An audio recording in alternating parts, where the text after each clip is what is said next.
test. This is new. It just actually did an update. So, Mine did an update, but mine went live pretty much as normal. I don't know. It's a bit. your Streamlabs OBS? Yeah, my Streamlabs OBS. Yeah. I mean, it did an update. It ran through it. Then just went live. I just I went live on the stream. Yep. Clicked on the old Aye. on the old go live, and then went live on the old. That's interesting. It doesn't look like it's actually gone live on mine.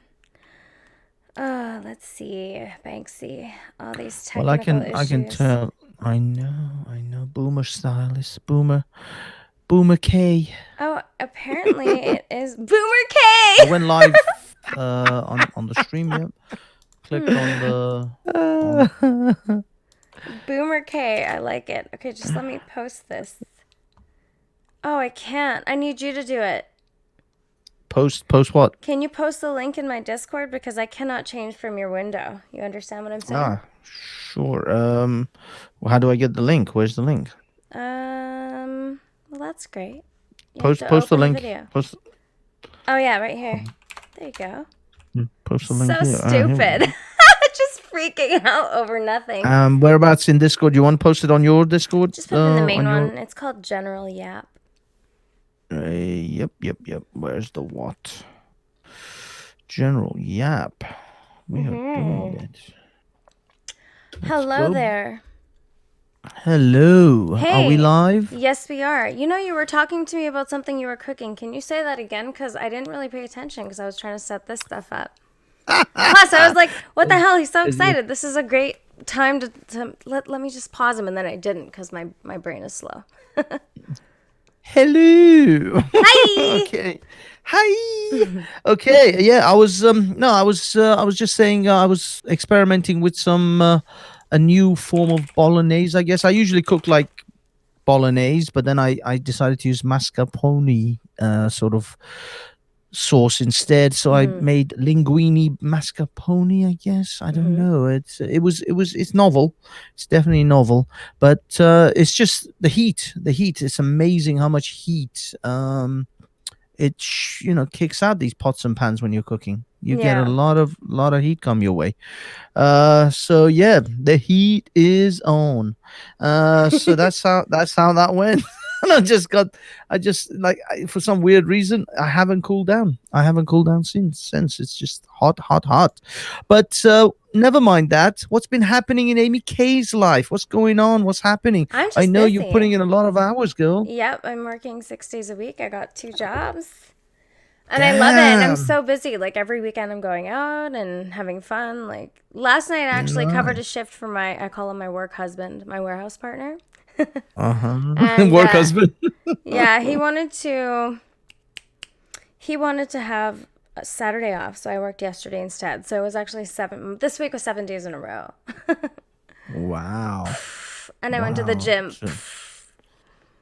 So, I mean, what are the hours like? Is it like 8 hour days, 10 hour days? So, 4 10s at the warehouse, and then at my office job, I'm 2 days, and it's between 6 to 8 hours, depending how long I stay. so you do 4 10 hour days, and then you do another what 2 or 3 days that are like Two, two, 2 days and that then I are have like Saturday off, and then I'm back to work on Sunday.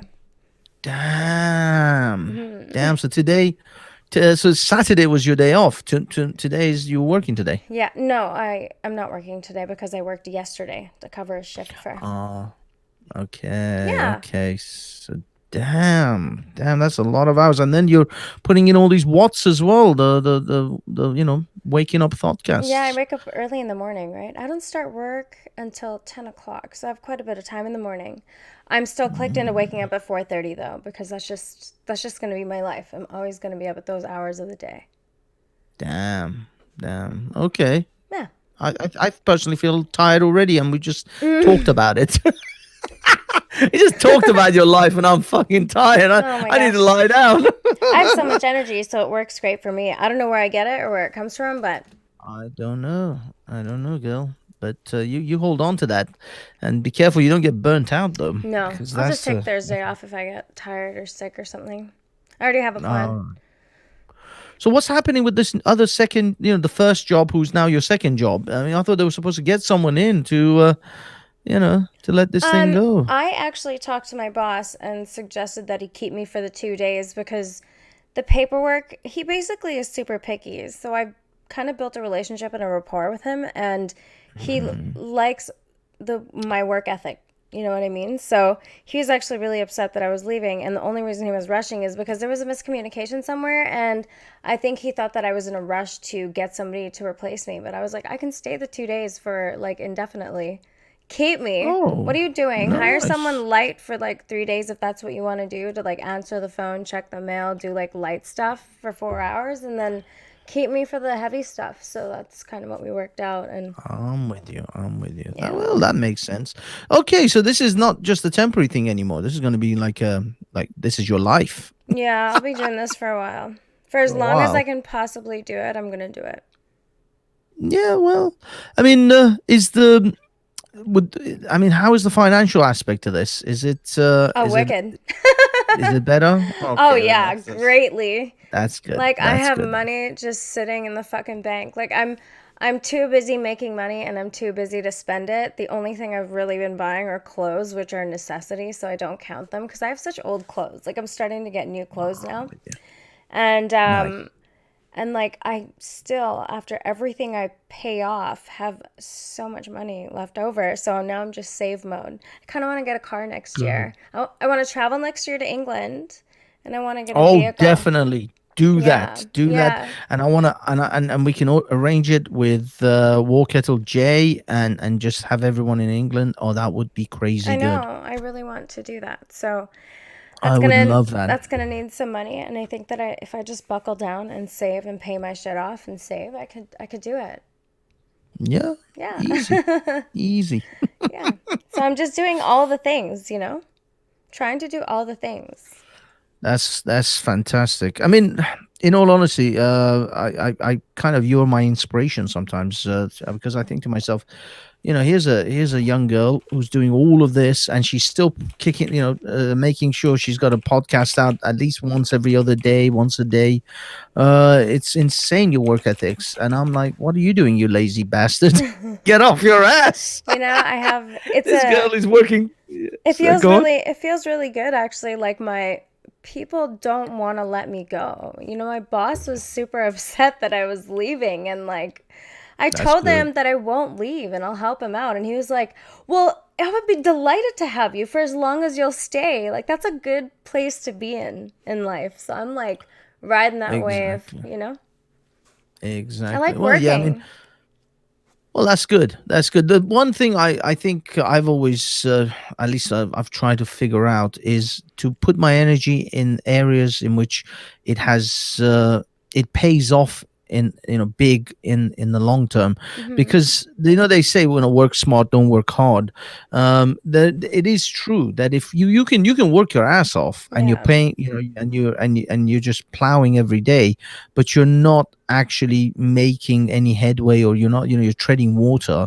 Or you Mhm. can work your ass off and then find yourself in 2-3 years time in an amazingly sort of place. In your case, if you want to save money right now and you want to pay off debts or whatever, and that will get you a much further ahead, in a few years. So Yeah. as long as there's a plan behind it, I think that's the main thing. As long as there's a goal, there's a plan, there's a vision of Mhm. something you want to make, then yeah, working hard is the only way to do it. Yep. But I have noticed that a lot of people who are hardworking but are not working in the right way. Yeah, They're not yeah. putting their efforts in the right areas. They're plowing every day, but they're just treading water. They're not moving forward. Mhm. They're in the same place as they were this year as they were 5 years from now. And you think to yourself, well, if you're still in the same place that you were 5 years ago, and you're still working 10 hours a day, 12 hours a day, then they're just taking advantages of, people are just taking advantage of you. You're not Right. actually,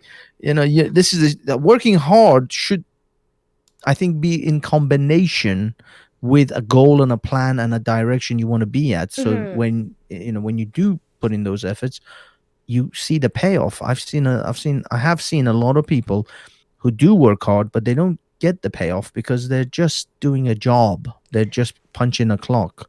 Yeah, you gotta Um, find new and different ways to do things, or just it's really just about hustle. It's a mindset too. Is if it's mm, something you, I don't know. I don't even know. I don't know where I get the energy. I just don't know, but it's there, you know? I want to that's good. achieve. That's good. I'm Use in it. achieve mode. I feel like for the past decade, I've just been stuck in this spot, and it's like, do something. If you're not going to go to school, make money. That's Hustle, true. ho, Yeah, hustle. that's Hustle your ass off as much hustle. as you have Yeah, energy and save money and fucking do shit because like you know it's gonna be on the decline soon and it's gonna be harder to do things and get out and it's true. you just gotta It's do it true. now so it's like full It throttle is man true. full throttle Yeah, throttle. especially if you, I mean, I don't know if you have aspirations for families and children and stuff like No, that. So if you have, you no. don't like never, or I just don't like think no. so. I feel like I'm too old already to have children. Like, I don't want to be 50 by the time my kid's graduating. You know what I mean? I'm already at that point. Yeah, but I had no, decided, not hold on, really.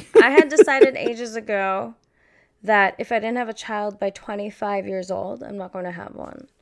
So, Oh, okay. So that's, yeah. so I mean, I made the decision a long time ago. You know, I got an yeah. Well, I IUD. mean, I'm not getting that's the big. pregnant.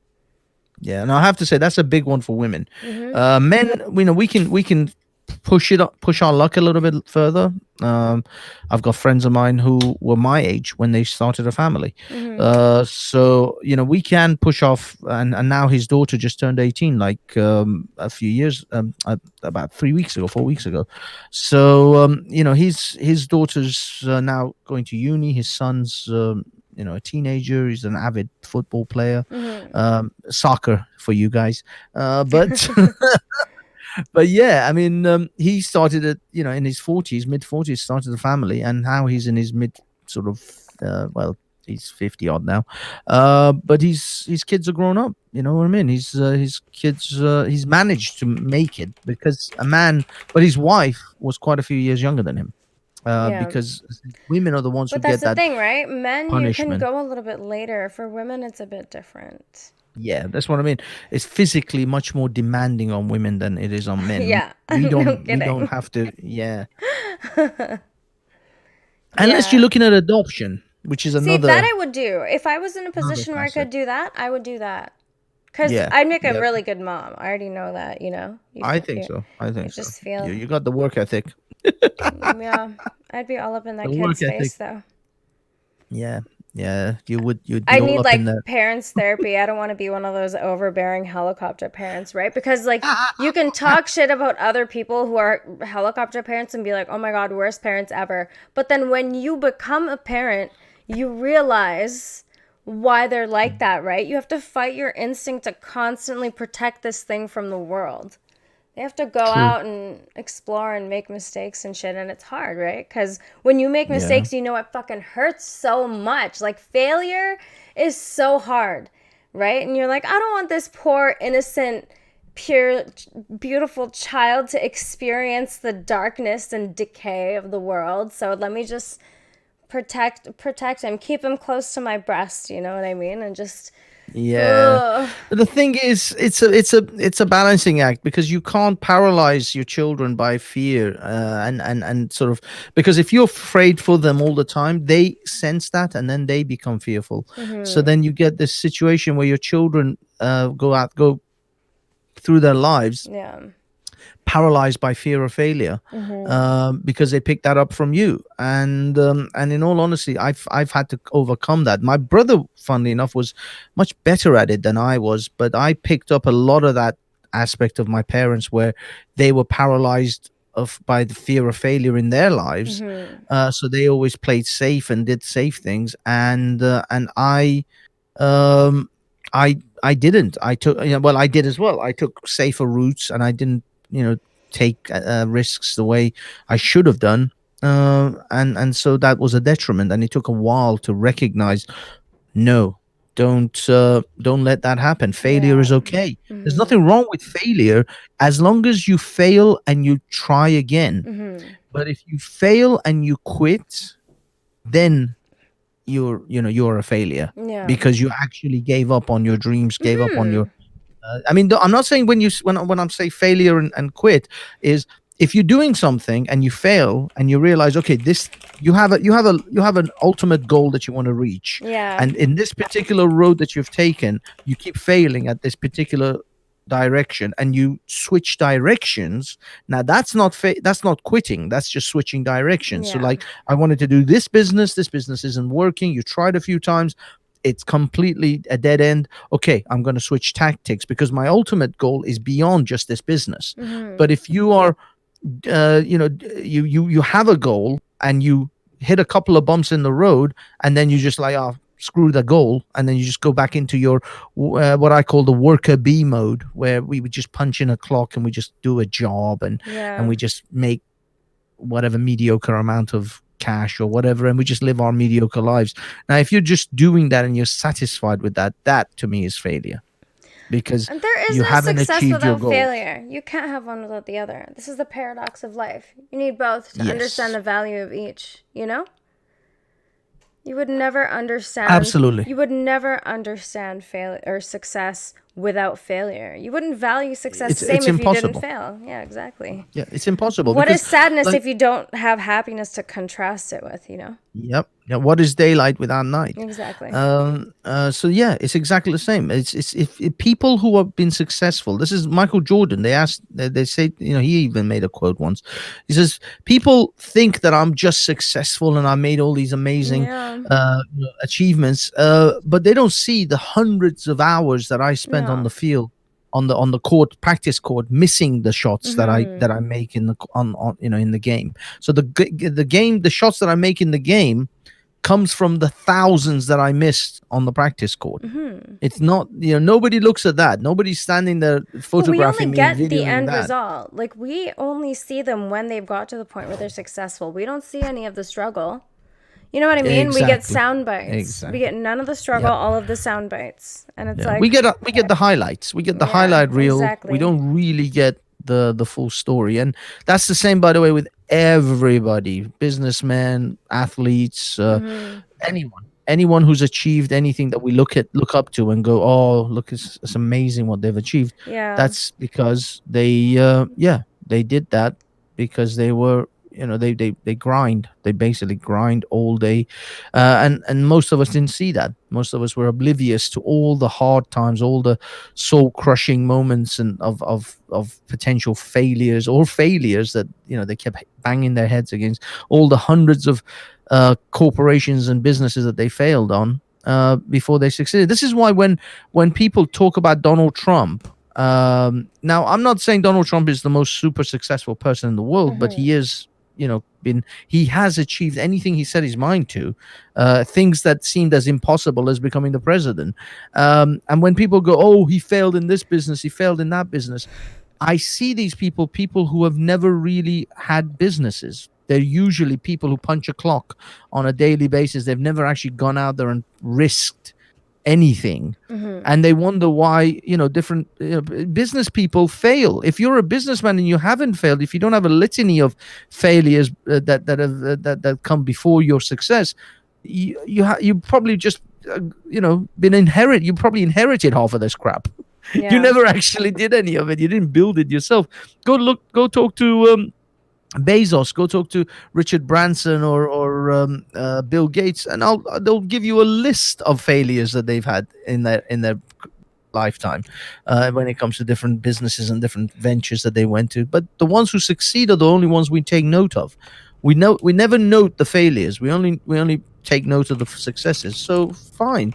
Uh, yeah, this is why I'm not that sort of upset or that sort of shaken by when people say, "Oh, look at Trump's failures." I'm like, yeah, so read any successful businessman's biography, and you'll see a million failures. Mhm.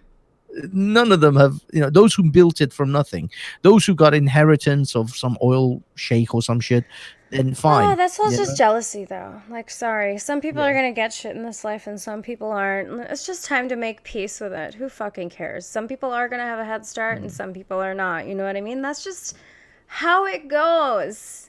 And like I Well, know, I understand we're really trying to even the playing field here. I'm not saying we shouldn't mm, try and close the gap because we shouldn't have such a huge discrepancy between like the super rich and the super poor, right? There should be sure. basic needs should always be met. But Yeah. to have anger or resentment when nobody chose who they were born to, the life they were born into, it's so weird how people take that shit personal. You know what I mean? Like, Yeah. just Yeah, relax. like they aimed, like he aimed to shit on someone else in order to become successful when he was born. He was just born into this world, just like all of us. Yeah. And these were the cards he was dealt. Now, I don't hate on him because he happened to have slightly better cards than me. Mm-hmm. uh, it just means that I'm gonna have to build my situation up so that maybe if I do have kids, my kids will have better cards Right. than I did. Mm-hmm. That's the only thing I have to do. So, and if it means I have to work hard, then fine. And if I don't, then my kids will start from the same level as I did, and they'll have to build it up for their kids. Mm-hmm. Because, but somebody along anyone who has inherited wealth, if you actually look into it, you'll find somebody down that chain did the work, did put in the hours, Yeah.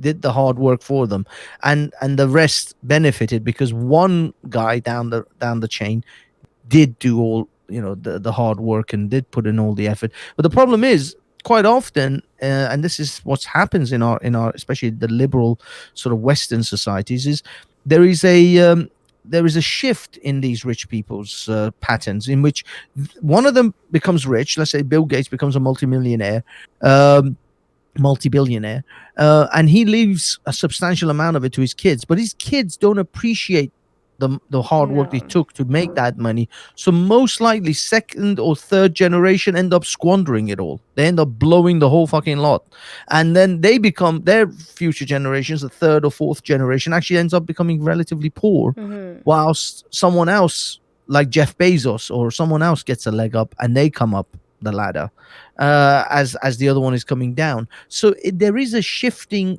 There isn't like, there are some families who, for sometimes hundreds of generations, haven't, or hundreds of years, haven't become poor because they've invested. Like there's some banking families and there's some Mm-hmm. royal families and so on and so forth. So there are some exceptions, but actually a lot of the business people who've become multimillionaires and billionaires, their wealth is ever shifting. Yeah. Their wealth isn't static forever. It's that they end up having a generation or two where the children are they're not appreciative of how this wealth came about, and they just blow it. They just blow the whole frigging lot. My mum was one of those, if you like. My mum was a beneficiary of a tremendous amount of wealth from my granddad. Mm-hmm. Um, Wealth that would be that would make her a millionaire if she hadn't squandered it. But yeah, she blew the fucking lot. She blew the lot. I mean, tremendous amount of wealth, which would have, been. I mean, my granddad said to her before he died, he said, "If you take care of this money that I'm leaving for you, or the businesses and the things that I'm leaving for you, Mm-hmm. if you take care of it properly, you and your children and your children's children will never have to worry about money." Right. And in one generation, Mm-hmm. you fucking blew it, because it's just the problem. It's like he told her that I've built all this wealth for you, but he didn't teach her how to look after this wealth. Right. He had no idea. And my mom was 21 when my granddad died. So here's Yeah. a 21-year-old kid, only child, That's crazy. suddenly been given all of this wealth to do. What did she do? She just freaking blew it. I'm talking houses and elaborate cars and I wish there was holidays. like a practical math course that was mandatory in high school instead of just math. You know what I mean? Like just Yeah, I feel like that would be far more useful. People don't seem to be yeah. good with their money or understand credit. I'm definitely one of those people. And Mm, my parents didn't impart any of that knowledge on me. I just kind of got thrown into the world and fucked up several times and just had to pick myself up, you know? And exactly. like I'm still in the process of picking myself up now. So, Well, what I will say is, financial literacy. Financial literacy is what what children should be taught at least middle school, if not even younger. They Mm-hmm. shouldn't be able to look at a financial report. They should be able to look at their household bills and their bank statements and know what is going on. They Mm-hmm. should know what um, how capital works, how money works, what Right. is money. They should know about investments. Even Mm-hmm. they should have these introductions. I'm not saying they should be teaching them investment banking at the age of 12, but they should be introduced to the Just concept basic. of money. Just basic stuff. Yeah, What's it yeah, going to be like concept to of live on money. your own? Like what does a good budget look like? How do you budget?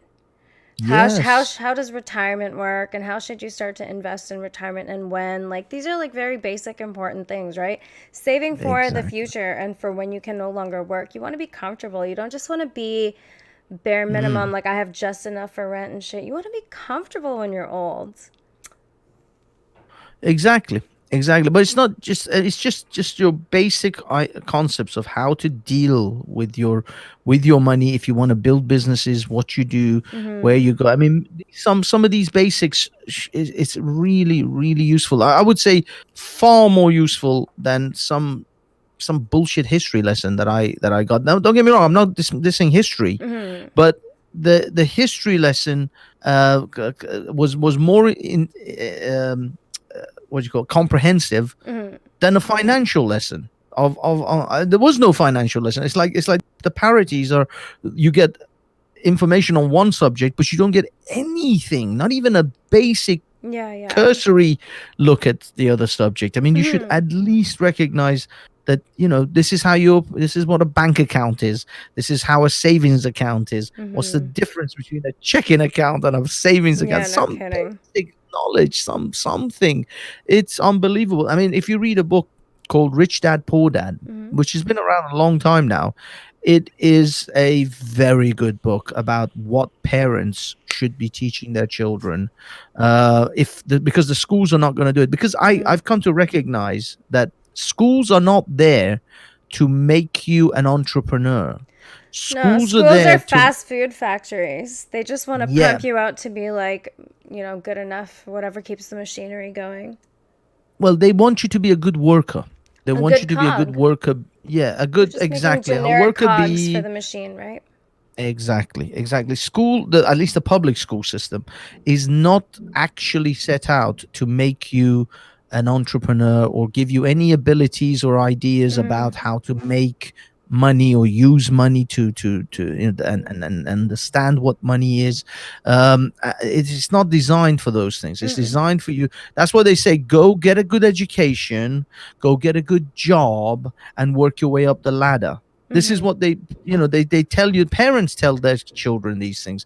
Well, in Rich Dad Poor Dad, the rich dad, if you like, said to the kid, Robert Kiyosaki, why not buy the ladder?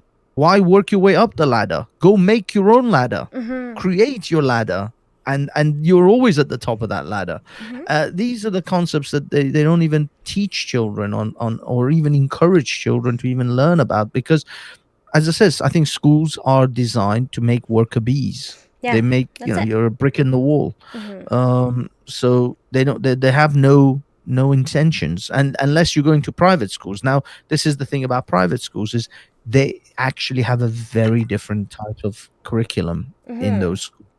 They teach children very different things, very different. They are groomed to be leaders. They are groomed to be the future leaders of our nation. This is why I think kids who go to Eton and Oxford and Harvard and, you know what I mean, places, they are they always end up in those leadership positions. They always end up presidents and prime ministers and so on and so forth. Is because those places are literally training them for those roles. They're not training your average comprehensive child Right. for that, or your average, I don't know, university, whatever university, the mid level universities. They don't teach you about how to be a leader of your country in those places, Mm-hmm. and that's why so rarely if someone from those places makes it to the top of that ladder, because unless you're super ambitious, unless you are, just focused, like laser focused on becoming a prime minister or president. Yeah, yeah. And not No, everybody you has know, that, right? Some people just don't have it. Some people no, are just are most not people. meant to be there. Again, it's just it's one of those things that I don't think is going to change drastically unless something drastic Mm, happens, because that's what it seems like needs to happen for people to kind of like wake up. I We're I getting think woke in the wrong direction. I think so. Absolutely.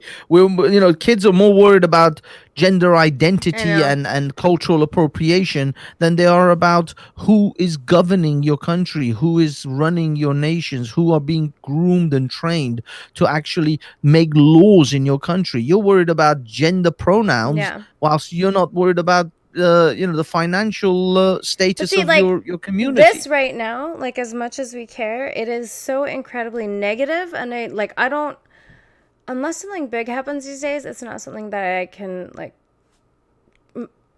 tolerate for so long, right? Like it just hits your brain and Mm. it's like I'm just continuously trying to make peace with it cuz I'm so busy these days, right? Now you were talking to me and you were like, "Oh, everything is so negative right now.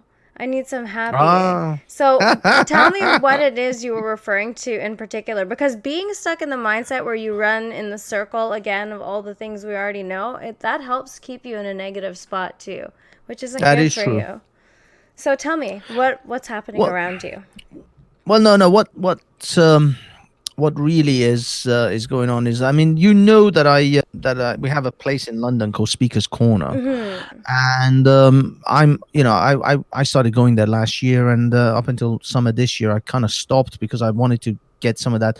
It can become an extremely toxic environment. Now I'm running with the circles of these Speakers Corner YouTube channels that have sparked out of Speakers Corner. Right. So a bunch of people started recording the events of Speakers Corner, Mhm. like myself, and then we grew YouTube channels with a fair bit of support or fair bit of audience that comes out of the Speakers Corner thing, and then a whole bunch of hangout panels. Effectively, they're just hangouts. They're not even like shows like yours or mine. I don't consider them shows in the way we do shows, Mhm. with the graphics and all the other things spent on it. They're just Yeah. literally some dude just turns on a computer, starts StreamYard, or before it used to be Hangouts, and then Yeah. that's it. He just has a bunch of people talking on it with minimum effort, Mhm. effectively. Um, they're just chat shows. They're like Discord except on YouTube. Effectively, that's how I see them.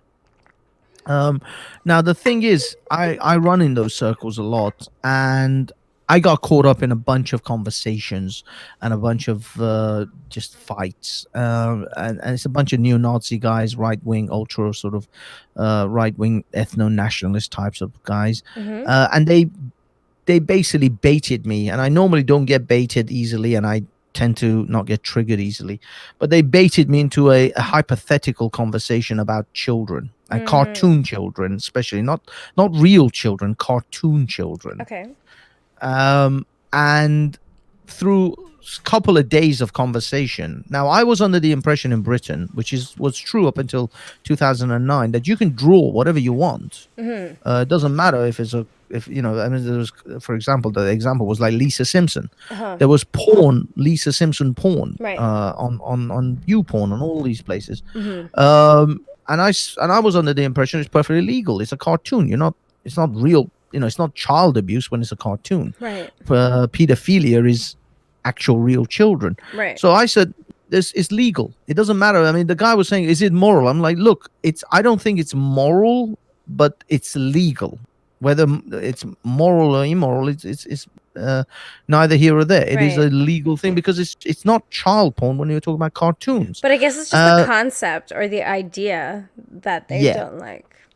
exactly. But what happened was this. Later on, we discovered in Britain we actually banned this. We can't even draw cartoons anymore of adolescents. Mhm. In America, it's not banned by cartoons that don't look real, but if they look indistinguishable from real children, then that's banned.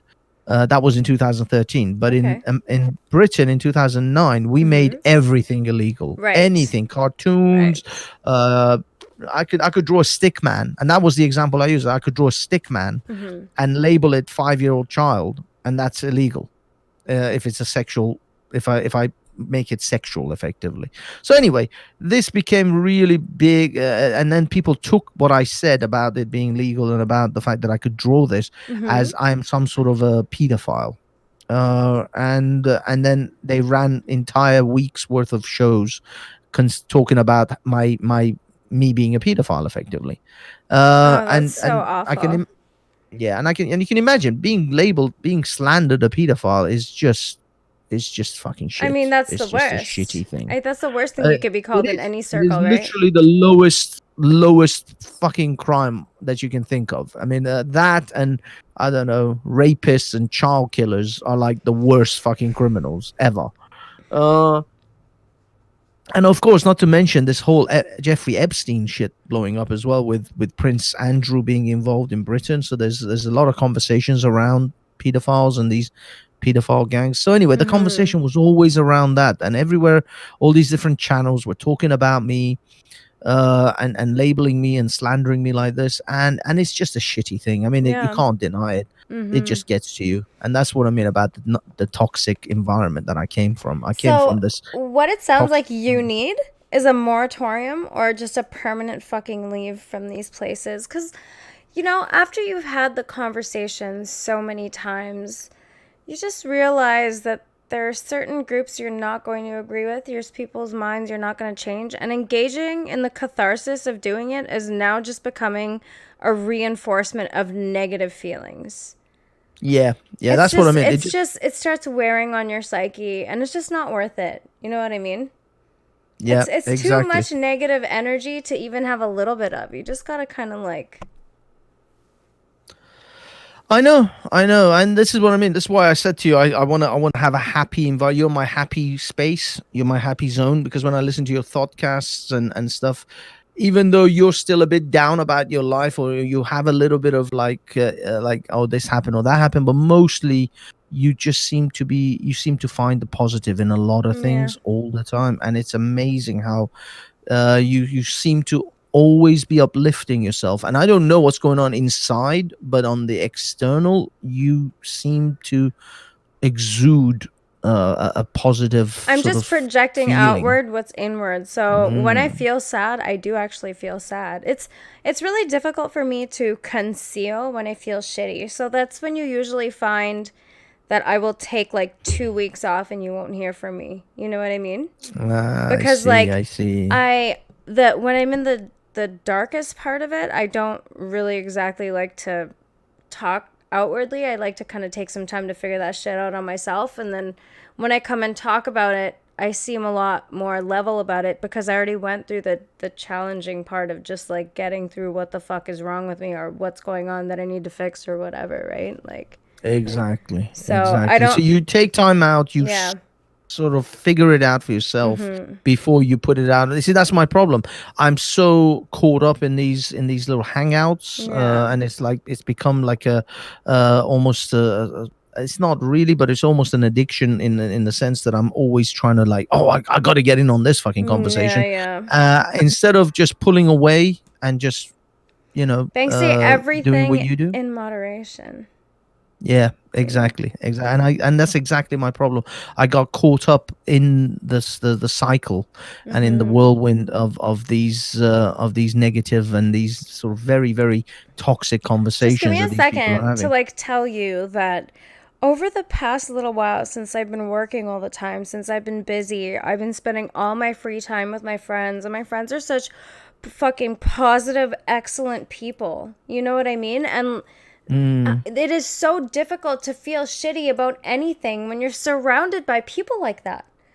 there you Like go. I am so happy I'm finally stacking some cash and like me and my friend Brian, I'll just like all I do is talk shit about how I have so much money now. Like it's so funny. And we just laugh about it and we enjoy the positive aspects of like hard work. We get together and we have our frustrations at work too. There's just annoying personality types you deal with, but you listen to each Yeah, other talk about it and you at the end of the day, all you're doing is you're moving towards acceptance of this thing that you just know you have to put up with. Everything comes with negatives. But if you're picking a negative thing, it comes with all negatives. So you have to like find balance Yeah. by finding things that provide both, right? I Like, know, I know. You're right. I mean, that's what I mean. That's what I mean. That's the whole problem. I was too much one side, and I yeah. had to let the pendulum swing, and I wasn't allowing the pendulum to swing the other way because I was Yeah. just. I was. You see, this is the weird duality I have. I have amazing work colleagues that we're always happy. We're always talking about good things. Although the Mhm. work can be a little bit, the work that we do is pressure because the IT stuff I do and things break down and Mhm. the pressure builds up because you have to fix it. Oh my Yeah. God, what do I do? The client's But that complaining is the and pressure that you stuff. should be wanting to take on, not this fucking speaker's corner angry energy bullshit. Exactly, Like, these people exactly. are angry with their lives, Banksy. That's what you're seeing so much expression of. They hate their fucking lives. Joe Rogan and Tim Dillon were just talking about this. It's such an important part of the conversation where, like, anybody who comes online and is constantly trying to get involved in negative shit, there's something they're either running from or there's anger they don't know how to put in other areas of their life that could improve their Yes. situation. So everybody's just super unhappy with their lives and they're coming on the internet and they're getting angry about it. Because when things are chill and when things are good, frankly, it Mm. is kind of boring. It is kind of boring. You know what I mean? Nobody wants to watch somebody or listen to somebody whose life is good necessarily. You know what I mean? Well, it's not even if it's boring. They feel resentment Yeah, because of they're like, how course. come they're having such a fucking good time? How come their life is always put together and mine's always in the shit, and Yeah. I'm depressed about my life and I'm not going where I'm going or I'm not achieving what I'm achieving. So fuck them. Let me see if I can fuck with them a little bit and Exactly, bring and them that's down. that's such an incorrect reaction if we actually want to Yeah. work towards cooperation and Yeah. improving the situation for everybody. But that requires having a good relationship with yourself and recognizing Mm. when you're making bad choices, like running towards these situations. Stop. Why? Yeah. Do you want to have Misery a loves heart attack? company. I know, but do you want to Yeah. have a heart attack? Well, this Don't. is what I mean. This is Don't why do it. I immediately recognize when I'm in or I'm tumbling down this rabbit hole of negative toxic attitudes of, Yeah. oh, you hate this, or you hate that, oh, fuck you, no, Hmm. fuck you. And I find myself, I mean, that the weird thing is I had this extremely toxic interaction at the park at Speaker's Corner Hmm. last summer, Mm-hmm.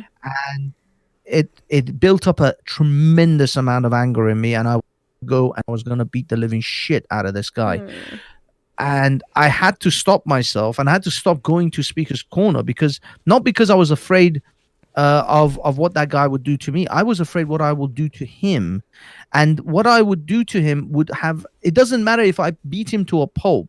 I would lose whatever scenario it emerged. If got beaten up by him, or if I beat him to a pulp, I would lose either way. I would always come out Mm-hmm. of that situation a loser, because there is a man who has no job, who has no life. He's living on government benefits.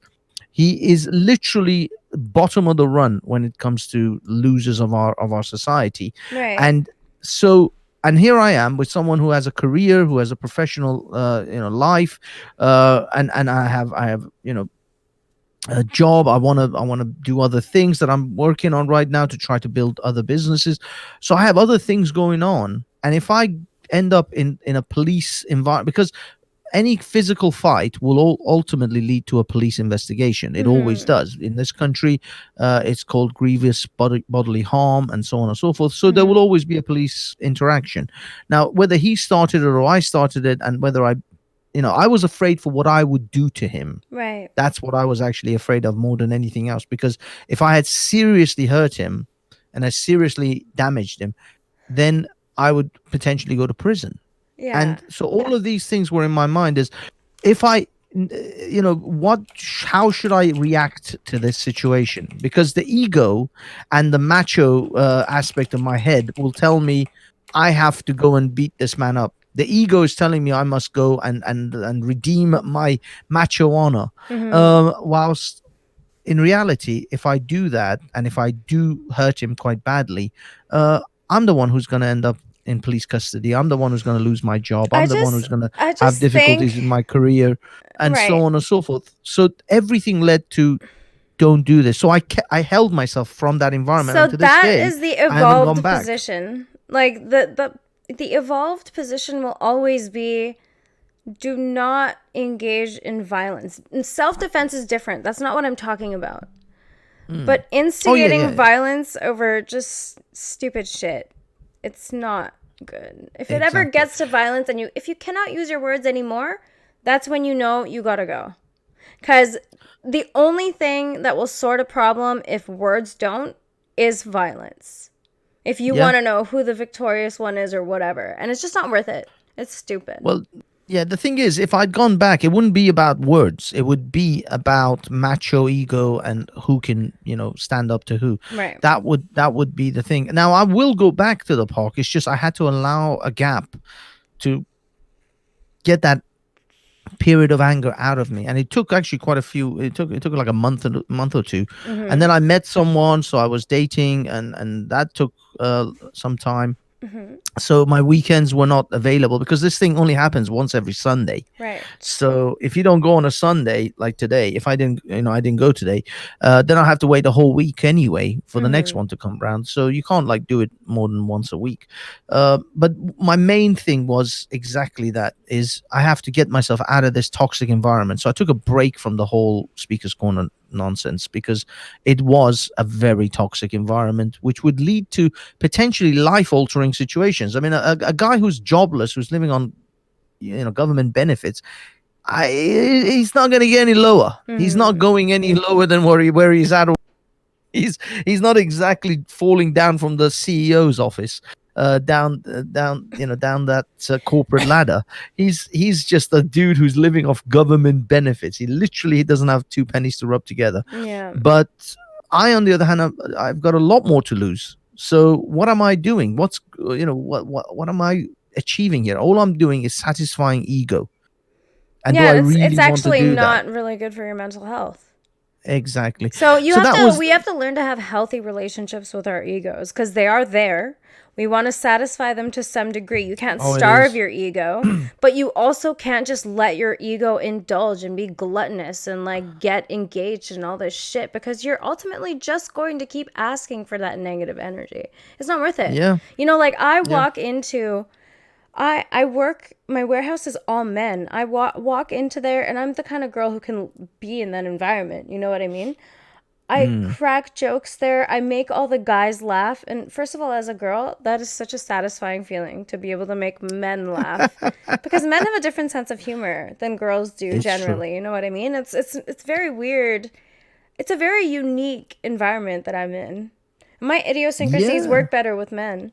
And like they have messaged me. I decorated the warehouse for Christmas and like they're so appreciative. They're like, you bring such good energy into here. Like it's like you come in, Mm. you say hi to everybody and everybody's happy to see you and like it's nice. Yeah. It's nice I to saw bring you. that to people's lives. Did you see those I, Snapchat videos like I running saw you around this. terrorizing Yeah. them? Yeah. Putting those images with the little like reindeers, cat ears, and stuff They're like so that. cute. They're such fucking sweethearts. Yeah. By the way, for anyone who wants to really get an insight in Amy K, follow Amy K on Instagram. She does I amazing videos on Instagram. have been using It Instagram is Live a lot hilarious. more. I've been enjoying it. Sometimes I'll be walking from work and I'm like, why am I not just streaming this? People will just Yeah. stream themselves walking and not even saying anything. And I'm like, and there's like 30 people there. I'm like, this is crazy.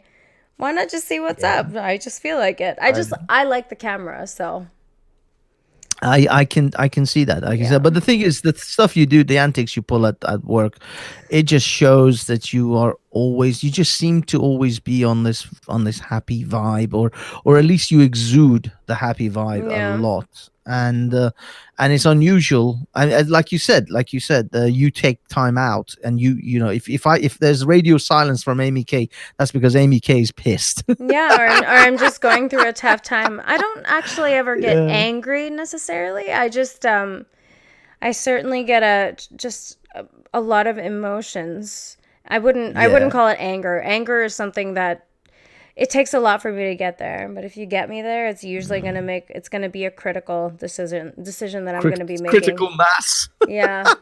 Yeah, I don't like to get it's angry necessarily. I'm it's not a a Chernobyl. yeah, I'm not Mhm. I've never been the kind of person who just gets angry. Like I don't like people got angry at me and I hated it. So I'm like try your best to not get angry at people. If they give you a reason, that's one thing, but it's such a it's such a destructive and it doesn't feel good emotion, you know? Yeah, yeah. I mean, that's what I mean. It's it's not that I don't know. I mean, I like to think I'm not a person that's easily angered, and I Mhm. generally am not. But certain subjects, certain topics, I guess, do frustrate me, and Mhm. it's more frustration than it is anger. I'm not Yeah. angry at someone, but I am But those two frustrated things by their can antics. very easily overlap, you know? Yeah, yeah. This is the thing. This is the thing. But either way, there's just it's okay to have negative energy or negative thoughts Oh yeah. once in a while, but if it's constructive and you say, okay, I'm feeling this way, but that's because of such and such, and that's going to motivate me to do something. I'm angry because I don't know, my job isn't satisfying me, so I'll change jobs and I'll go somewhere better, and I'll have a positive outcome out of that. But if you're Mhm. angry at internet people, there will never be a relief on that, because there are That's not always even a going to be real. more assholes. Like people do not know you. That Exactly. is the thing that should really help you figure out that no matter what anybody says about you, there's a 99.99999% that they don't know who the fuck you are. They heard you say one thing they didn't like and now they're going to say you're the worst person in the world for it because it doesn't align with their worldview. And that's Yeah. fine. And they're also angry. Again, like you don't want to be an asshole like that unless you have shit going on in your life. And you know what? Sure, you can troll and you can call it trolling or whatever. It's just negative energy. Yeah. It's still negative energy. Like Don't get me wrong. I troll. I I mean, I'm an myself am not asshole too. innocent of it. I think I think I'm just an asshole sometimes. Sometimes I say things in a rude way, Mhm. and you know what? It's okay. I'm not going to give myself shit for that. We all are going to bump heads at some point. It's just part of being a human being. You don't get along with everybody. Sure. Not everybody likes you, and that's okay. It's not a personal thing. Sometimes your personalities just don't match. Sometimes you think someone's an asshole. Whatever it is. Mm. Oh yeah, I'm totally on board with that. I mean, I always say the internet is the place where people can be the asshole they've always wanted to be, but it was Right. socially unacceptable Mm-hmm. before the internet.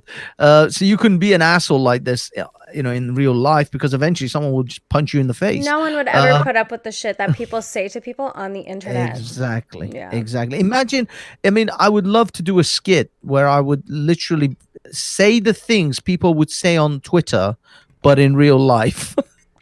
Yeah, right. And start Walk sweating. up to people and say the type of things you see people say on Twitter. And they'd start sweating and just get I nervous. They see would never do I it. see how that works. Yeah. So it's true. People are more of an asshole on the internet than they would ever be in real life. That's a given. And Mm-hmm. I'm one of them. I'm one of those people, and I'll take full responsibility for my part in it. Um, but what I said, from what I've been recognizing, is I'm getting too involved in that negative environment Yeah. for too long. So I have to pry myself out and find more positive energy environments to hang out, because I still like to talk, I still like Yeah, to of debate, course. but I have to now occasionally switch it up, and that's where I found myself in the last couple of And weeks. your Was I topics are was negative, just and they're the kind of topics that spring this kind of heated discussion where people just start getting nasty with each other. And yeah, it's yeah, it funny was too. just Like on the yeah. outside, it's really funny, but to be engaging in it all the time, you know, like once in a while, I engage in the occasional brain McDonald's where it's just totally brainless content, some fucking stupid Brain shit. McDonald's. Yeah, some stupid bitch talking about some stupid shit, and Brain like McDonald's. she sounds stupid, and it's just like I don't know what it is that I find compelling about this, but it's because I don't need my brain on, you know, Like, I Yeah. think a lot Yeah. at work. So when I'm doing physical work at the warehouse, it's brainless, but I have the time to think, which is really Mm. awesome, right? So like yesterday, my shift for I'm pretty sure for at least 9 hours out of it, I just listened to music straight, and I was thinking and listening to music, and I was really listening where I was like, holy shit, the lyrics of this song are actually really profound. I can't believe I've never listened to it like this before. You notice things differently, you know what I mean, when you're really listening. Ew, disease. No, no, it was just a little thing in the throat. Gross, you're nasty. I pulled away from the microphone. I thought it was the Gross, germs flying it about was your a room over it was there. a tiny cough. It's like I'm patient zero now all of a sudden. It was a slight frog in my throat. This is my style. I just rip on people now. Yeah, yeah. But I mean, the thing is, I think I actually from your guys from probably at work as well, because I'm sure there must be a lot of banter, a lot of back and forth Oh with. yeah, those guys, man, they're so funny. That's how you process frustrate. That's how we process frustration there, right? Because on the outside, a large company looks successful to everybody because they're succeeding. They have a lot of money. They're putting out promotions and doing things that make them seem successful. On the inside, you be there for a little while and you start to notice just the utter chaos that exists within these major corporations and big companies, right? And like those are the frustrations that we have to deal with as a collective group of people who are doing different aspects of this job to keep the business running. And like the way to deal with that is with levity. Levity is the rage against the routine. You have to be able to laugh at it.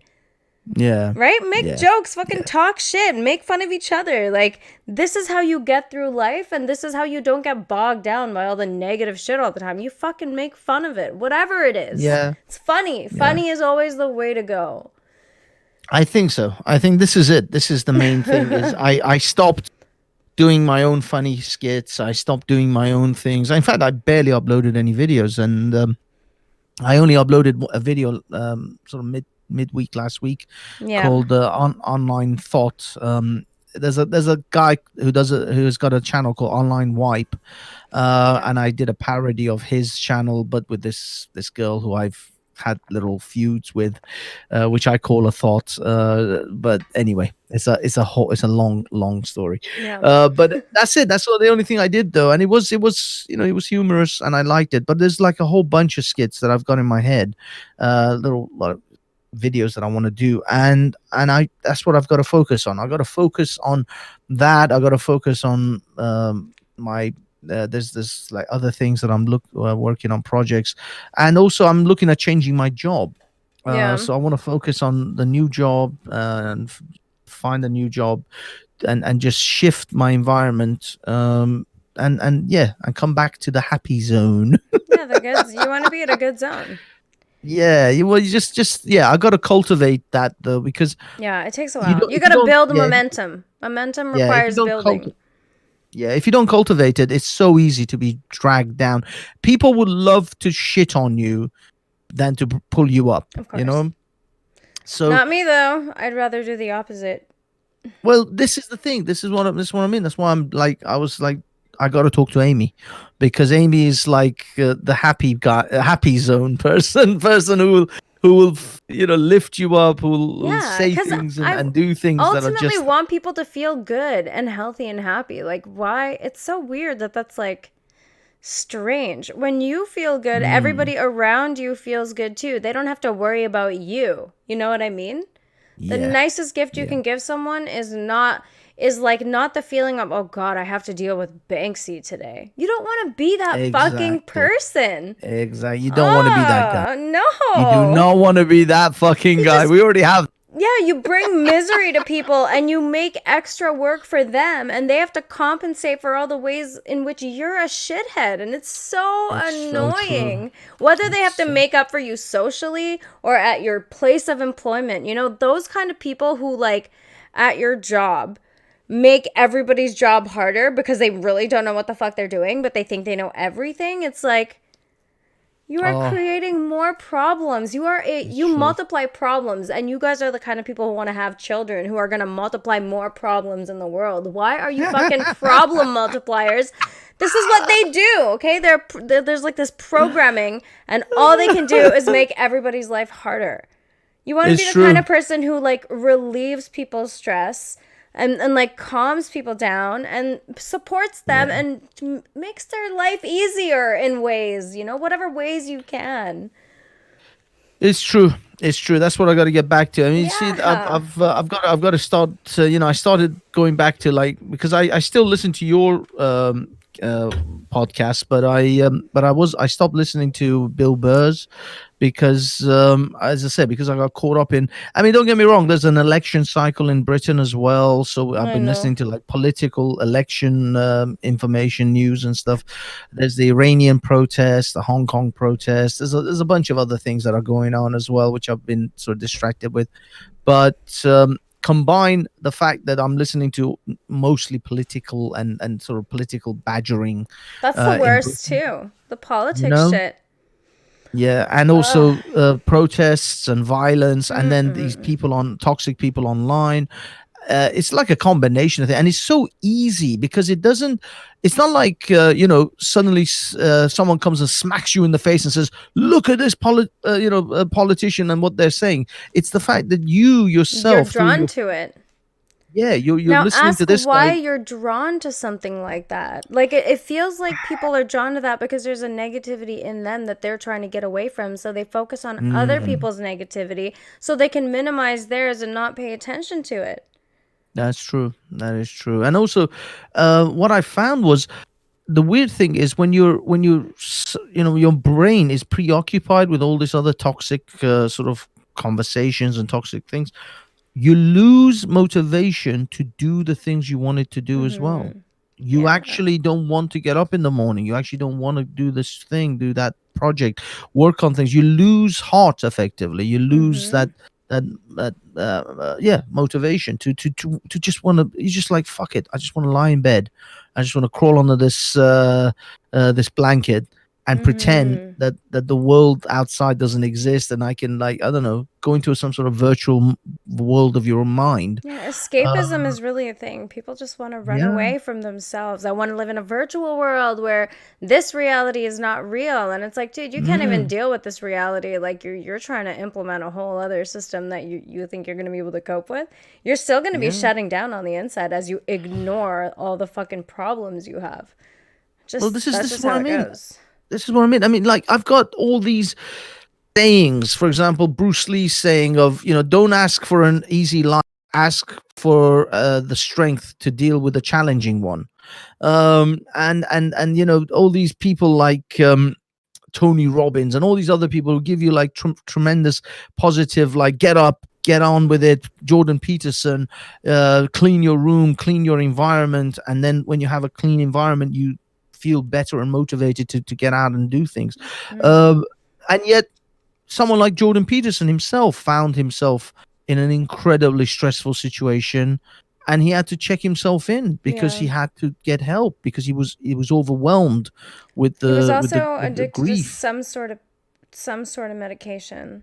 Yeah, he became addicted because his wife is going through cancer Yeah. treatment, Mm-hmm. and so he started taking these pills to relieve himself of They're very the sort of cute. anxiety. It's crazy, like when you integrate with somebody so much, like how much they can affect you. It's crazy, right? Like him and his wife are very Yeah. close, and Mm.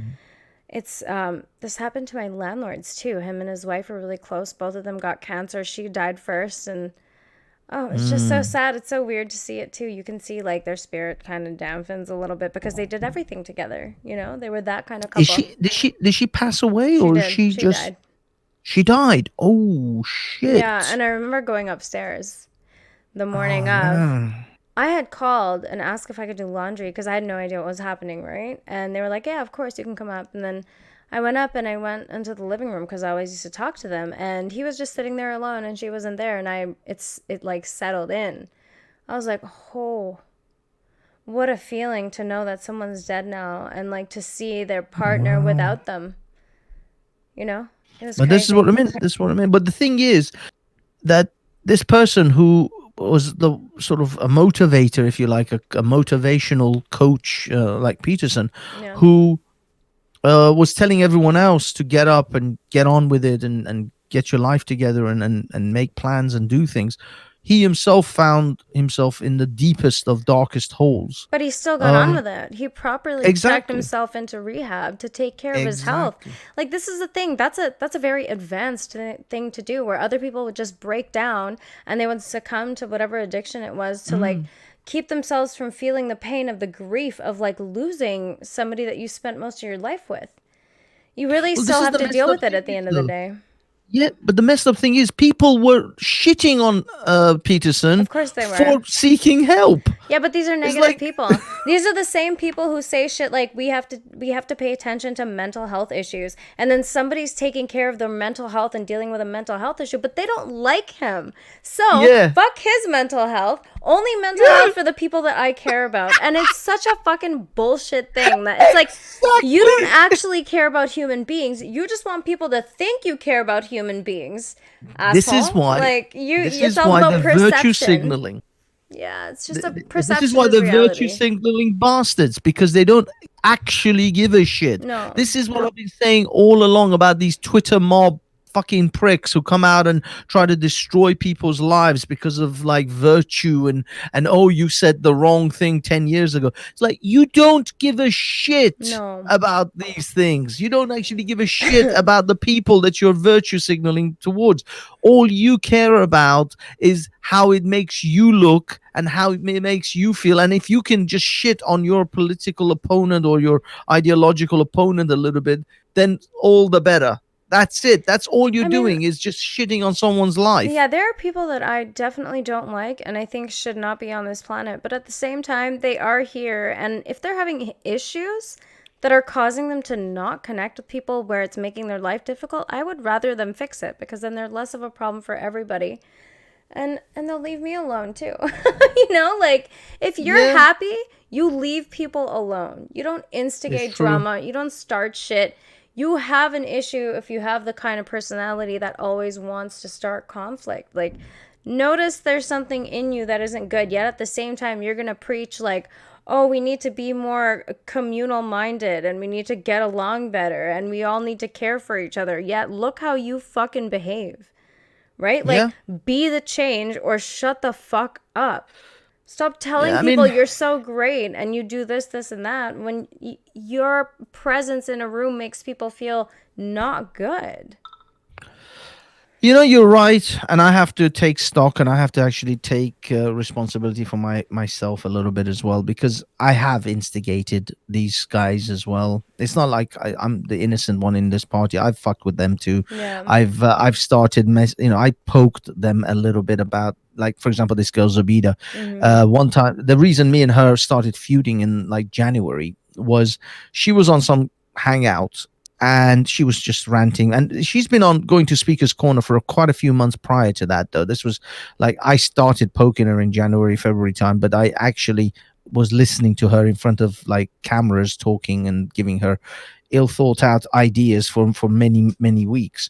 And I just saw her and I was like, look, you're just a thought, shut up. And Yeah. I just wrote that in text in like this, the chat that we see along on this show right now. Right. And she was like, oh, am I a thought? Well, why don't you come to the park and say that to my face Oh then? my And I god. was like, okay, I'll do that. So I actually went up to the speaker's corner. I tapped her on the shoulder and said, "Are you Zabida?" She's like, "Yeah." I said, "You're a thought." Well, good for you. I, I don't know. I mean, the thing is, no, Put your it money was, where your mouth is. I mean, that's not even a harmful yeah, thing to say you're a thought. Like, yeah. But the thing is, okay, fine.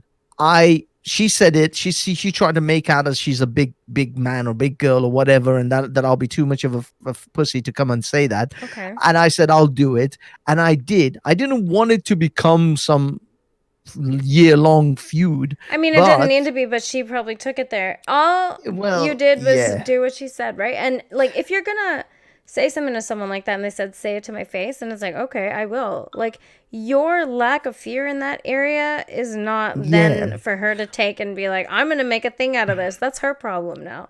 I know. But the thing is, this is what I'm trying to say about I'm taking responsibilities for some of Yeah, my you part that did. I You played definitely contributed. in this scenario. Yeah. So, but the thing is, the core reason I'm ideologically opposed to her isn't because she's some 20-year-old that's running her mouth, is because she's advocating for Islamic Sharia in Got Britain. it.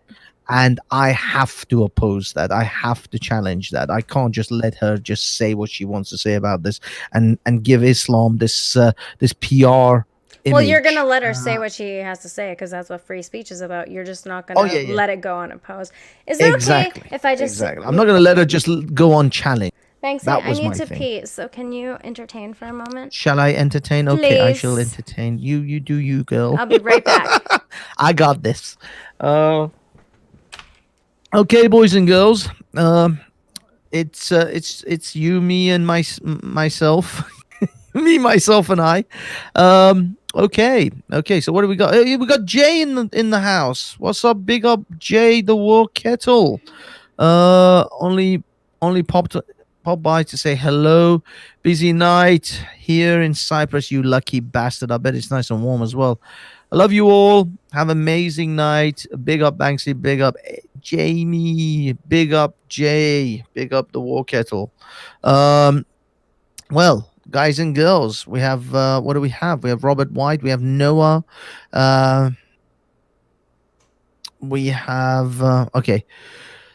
Noah, would be great if you still have the footage where she said, "Say say it to my face, Banksy." I know I didn't record that one. That was the original. Yeah, she is painting a different picture now. They all believe her.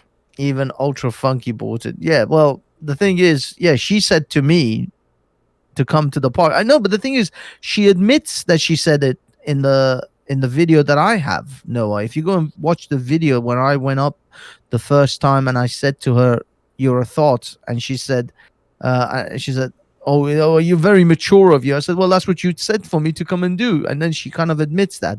So, hey, Chris, how you doing? Hope you're well. Hope you're well, Chris. Um, where else? Spectator, Banksy. What's up, man? What's up, Spec? Is it super creature? Sorry about that. Which speakers corner videos on your watch? Speakers corner channel. Good one.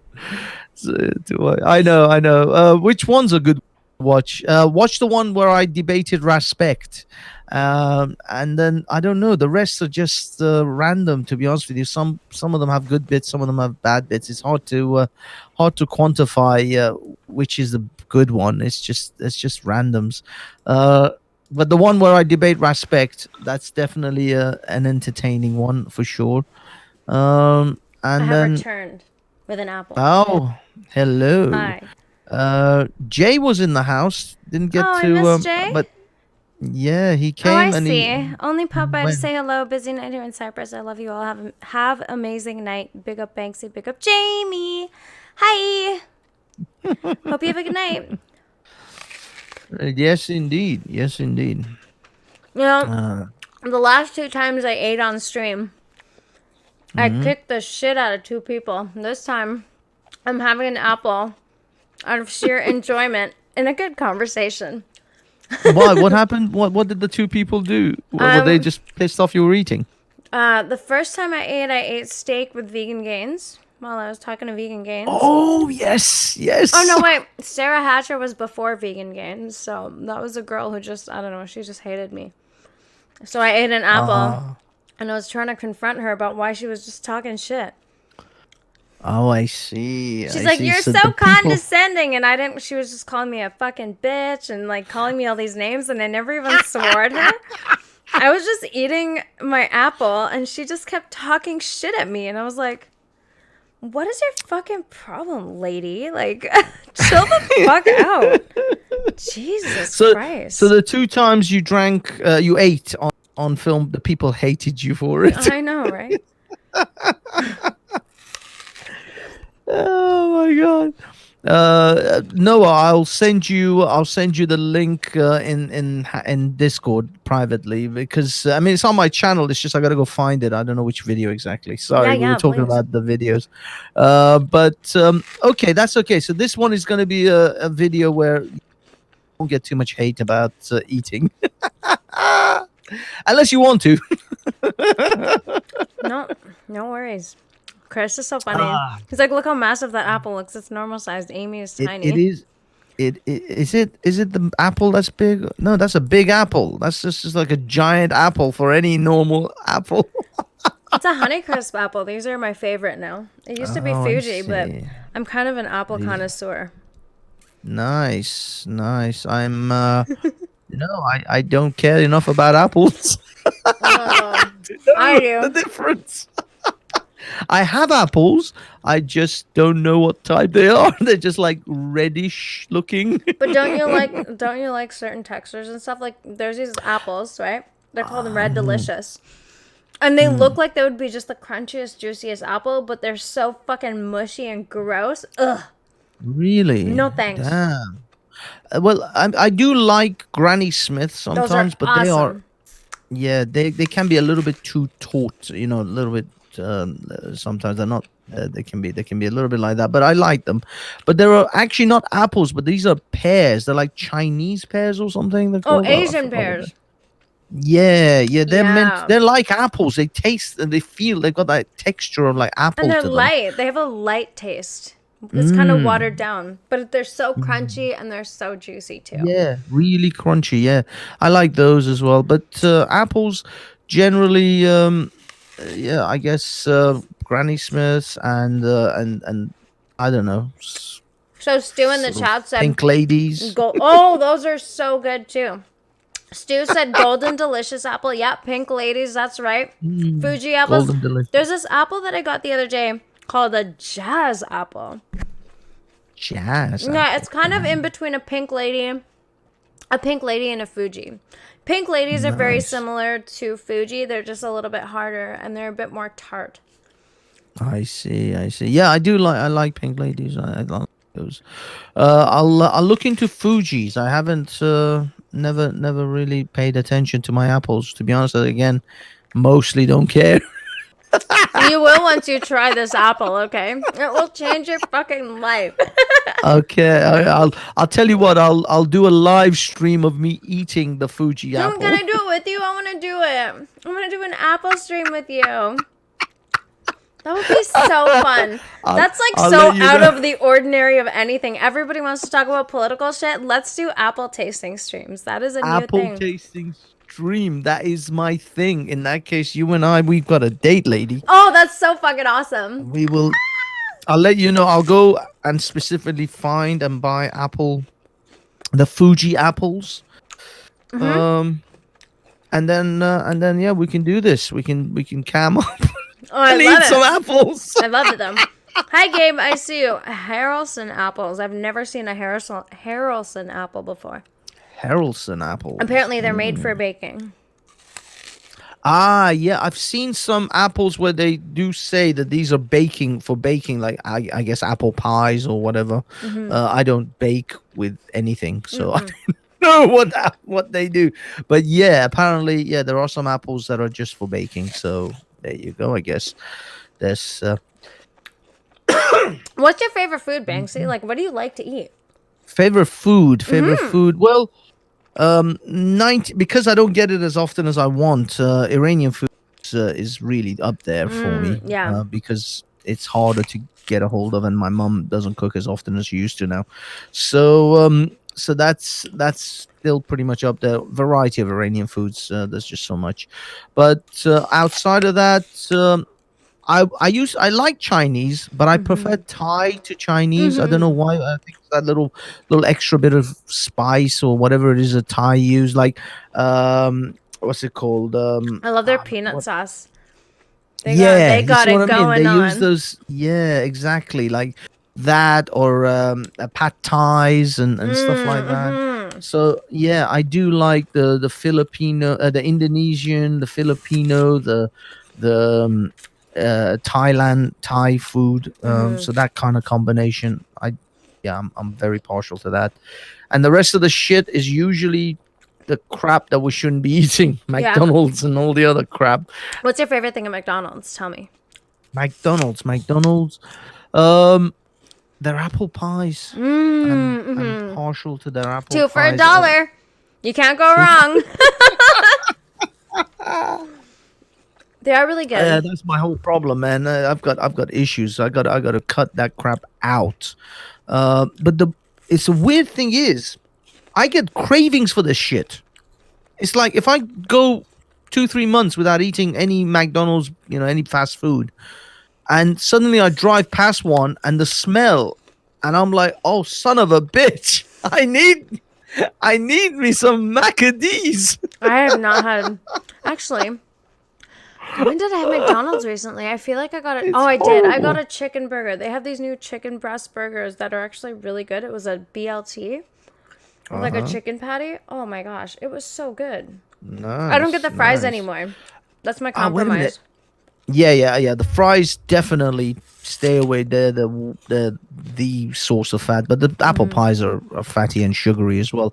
But they do this in England, at least right now. They're doing this Jamaican chicken sort of thing with like Jamaican, I guess, jerk sauce or Oh, something on that's it. spicy. That is quite good. That one Mm-hmm. is good. I have to say, in McDonald's when they do have them, the big tasty, I do like that. Although it's just like the worst fucking thing for me. It's like everything in that store apart from chicken, or even just Chicken not even chicken. nuggets. Yeah, I chicken love their nuggets. chicken nuggets and their barbecue and sweet and sour sauce. Oh, and I like the sweet curry that they do. Oh, never had that. That's that. Oh, I guess actually, yeah, because Canada and Britain, well, they do a sauce in this country called sweet curry sauce, which is just it's a unique thing just to them. Hmm. I can't even find this curry sauce flavor Yeah, yeah. anywhere else. It's not even available like on in supermarkets. This is just whatever McDonald's does, whatever magic they put into it. Mm-hmm. uh, Wow. Sweet curry so sauce, huh? yeah, sweet curry sauce. If they do it in your next McDonald's, ask for it. You might like it. I mean, the But I only don't reason know. I go to McDonald's now is to get their coffee because their coffee is just delicious. They've really upped their Mm, coffee game because they I think wanted to so be able because to it. compete with Starbucks. And they do. Yeah, They do it well. yeah, yeah. I think so. I think they've managed to produce. But I mean, I don't really. I'm not a major. I'm not a coffee guy when it comes to buying it from like Starbucks or Oh, I'm one of those people Costas you or hate because anything. I'm a coffee snob. Aha. Like, But yeah, I'll I just get go Tim to. Hortons if I fucking have to, but it tastes like shit. I prefer to spend. You know what? I'm spending $6 on a coffee, but I don't give a shit because every time I have a Starbucks, it's so damn good. Whatever it Is it? is. I'm Is it? exaggerating. A plain coffee isn't $6, but you know. Yeah, but the thing was, last time I heard on one of your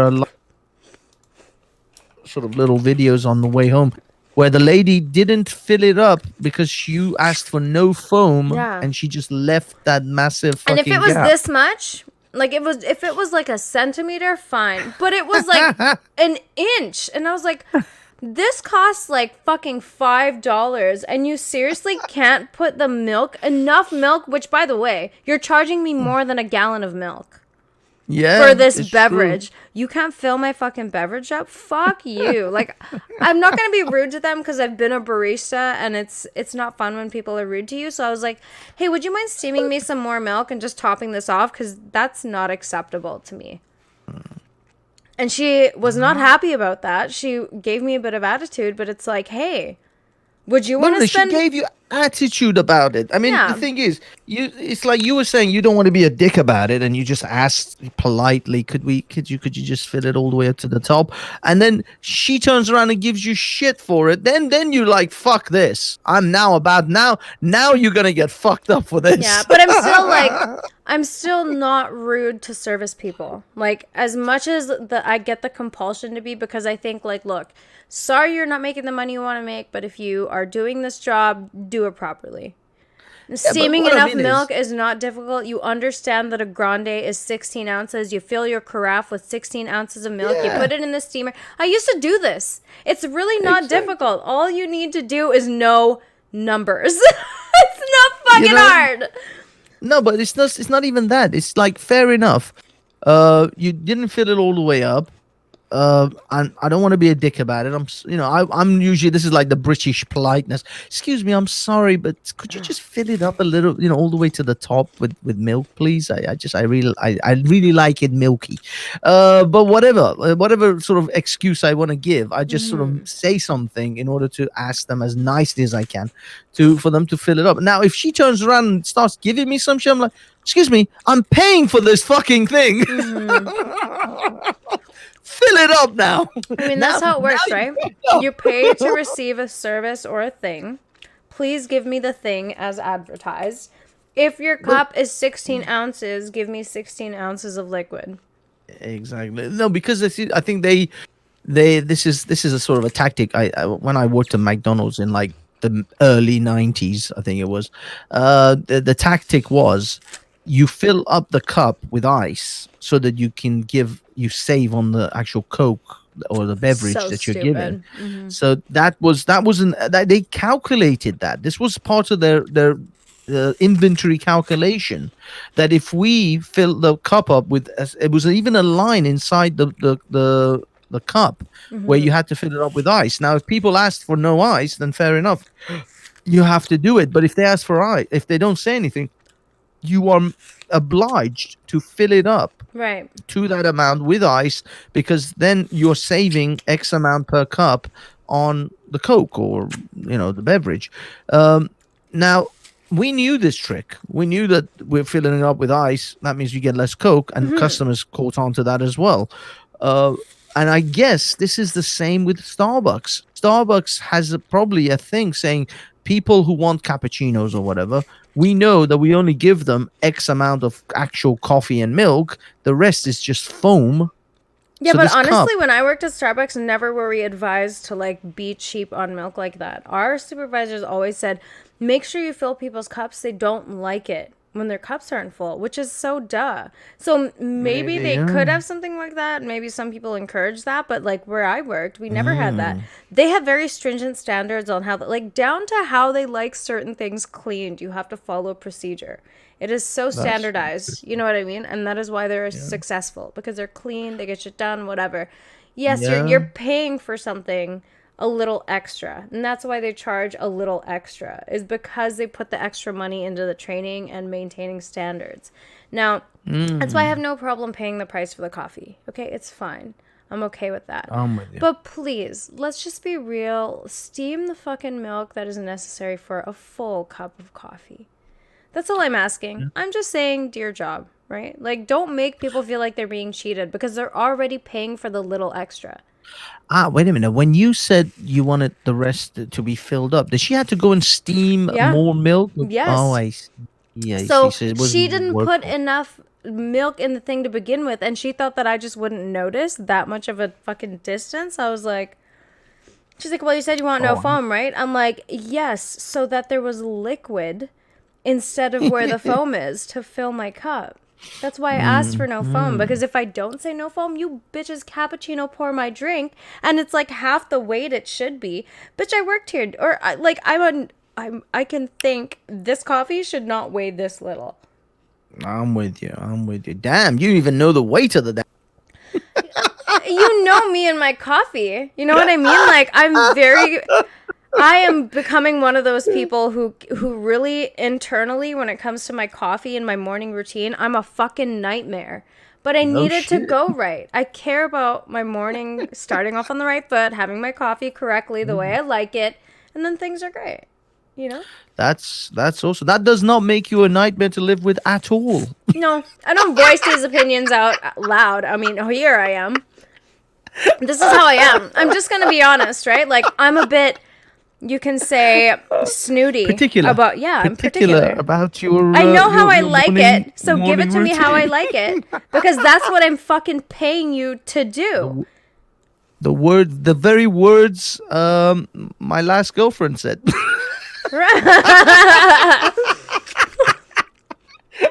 My goodness. Almost verbatim, except the money part. I was the one paying her. Get it together. Get it together. Yeah, sounds good.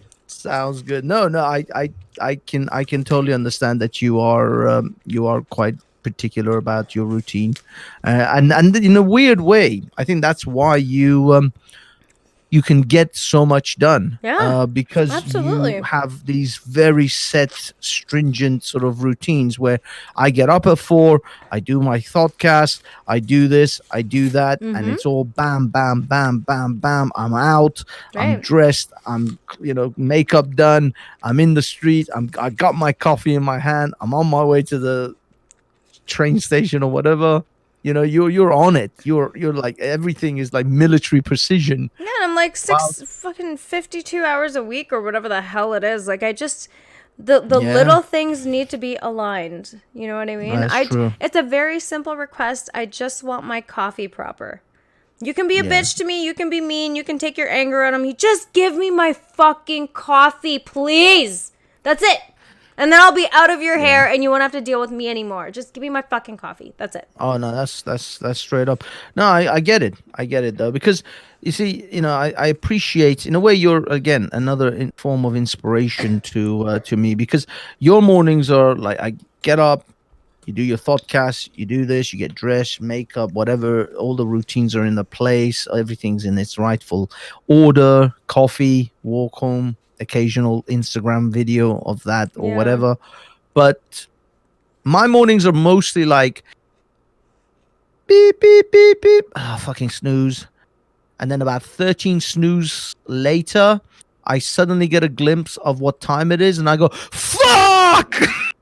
Yeah, see, I couldn't do that. I used I to have be to like get that. to fucking work. Oh fuck, fuck. Now The that, whole listen to that. trip. This is your day is starting from a point of fucking anxiety and panic, and you think that's gonna set you up for like a good mood and shit. That is my entire You morning, got to start almost taking care of yourself. That's five just days it. a week. That's just Every it. morning is just fuck. Oh fuck, fuckity, fucking Banksy, fuck. get it together. Get it Oh together. fuck, I slept too long. Again, how come the 14th alarm didn't go off? Oh my god, I have 5 alarms set too. Isn't that crazy? For like in case I don't wake up at 4:30. Yeah. No, I'm mostly just I'm on the bike going fuck, fuck, fuck. Come No, on, get the fuck out of my way. The no. fuck. I am so late. See you later, Patrick. Have a good day. Yeah. I don't know. Oh, I don't who's know. that? There's a part of me that's got it together, and there's a lot of part of me that doesn't have it all together. And you know what? That's okay. I'm like beginning to find a balance. So Yeah. Yeah, no, yeah, when it comes to certain routines, I have to admit they are not fucking together. yeah, you got to start especially, somewhere. especially getting up in the morning. Now, one thing I will say, my I switched my body clock last week, and Mm-hmm. it's got a little bit messed up this week because I slept around. Sorry, this weekend, I slept around 2ish last night. But Mm-hmm. my body clock, I don't know how or what. Well, no, I know how. I stayed up basically 48 hours, Yeah. and then just passed out around like 8 9 o'clock at night, Good. and then I was asleep around 9 10 o'clock, 8 9 o'clock sometimes, and then that the problem was I couldn't sleep past like 5 or 4 a.m. So I've been up every day at about 5 or 4, even though I don't actually have to be up to like 7. Mm-hmm. So I've always had this 2 hours of just like trying to sleep, but it's not gonna happen. So I just happen to get up like an hour or sometimes 6 o'clock in the morning. I'm getting ready. Mm-hmm. So the last week that's just gone by has been relatively nice and comfortable Mm-hmm. Good. because I haven't had that. I've just been up. I couldn't help it. It's like I'm up. Okay, I'll just make some coffee. I'll Yeah. maybe make a little bit of breakfast because I never eat breakfast. Breakfast is like a virtually an impossible thing for me. Mm-hmm. So yeah, that has been quite pleasant, I have to say, because I get to work. I'm awake. I'm happy. I'm well adjusted at work See, that's mostly. so good when you're Um, not rushing, when you're not like, yeah, oh shit, I'm pressed for time, because it makes you one of those yeah. assholes who's rushing on the way to work then Oh yeah. and Oh putting yeah. other I'm people rushing. at danger because they have to compensate for your dumbass not waking up on Yeah, time. and that's the thing. I'm actually I ride a motorbike to work as well, so it's not Right? like Yeah, you have to be I'm not safe. sitting on a train passively. I'm fucking get the fuck out of my way.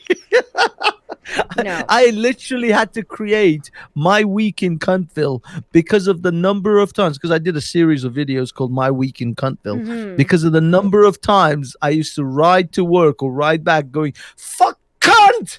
Fuck this cunt! No, that's not, you can't do that.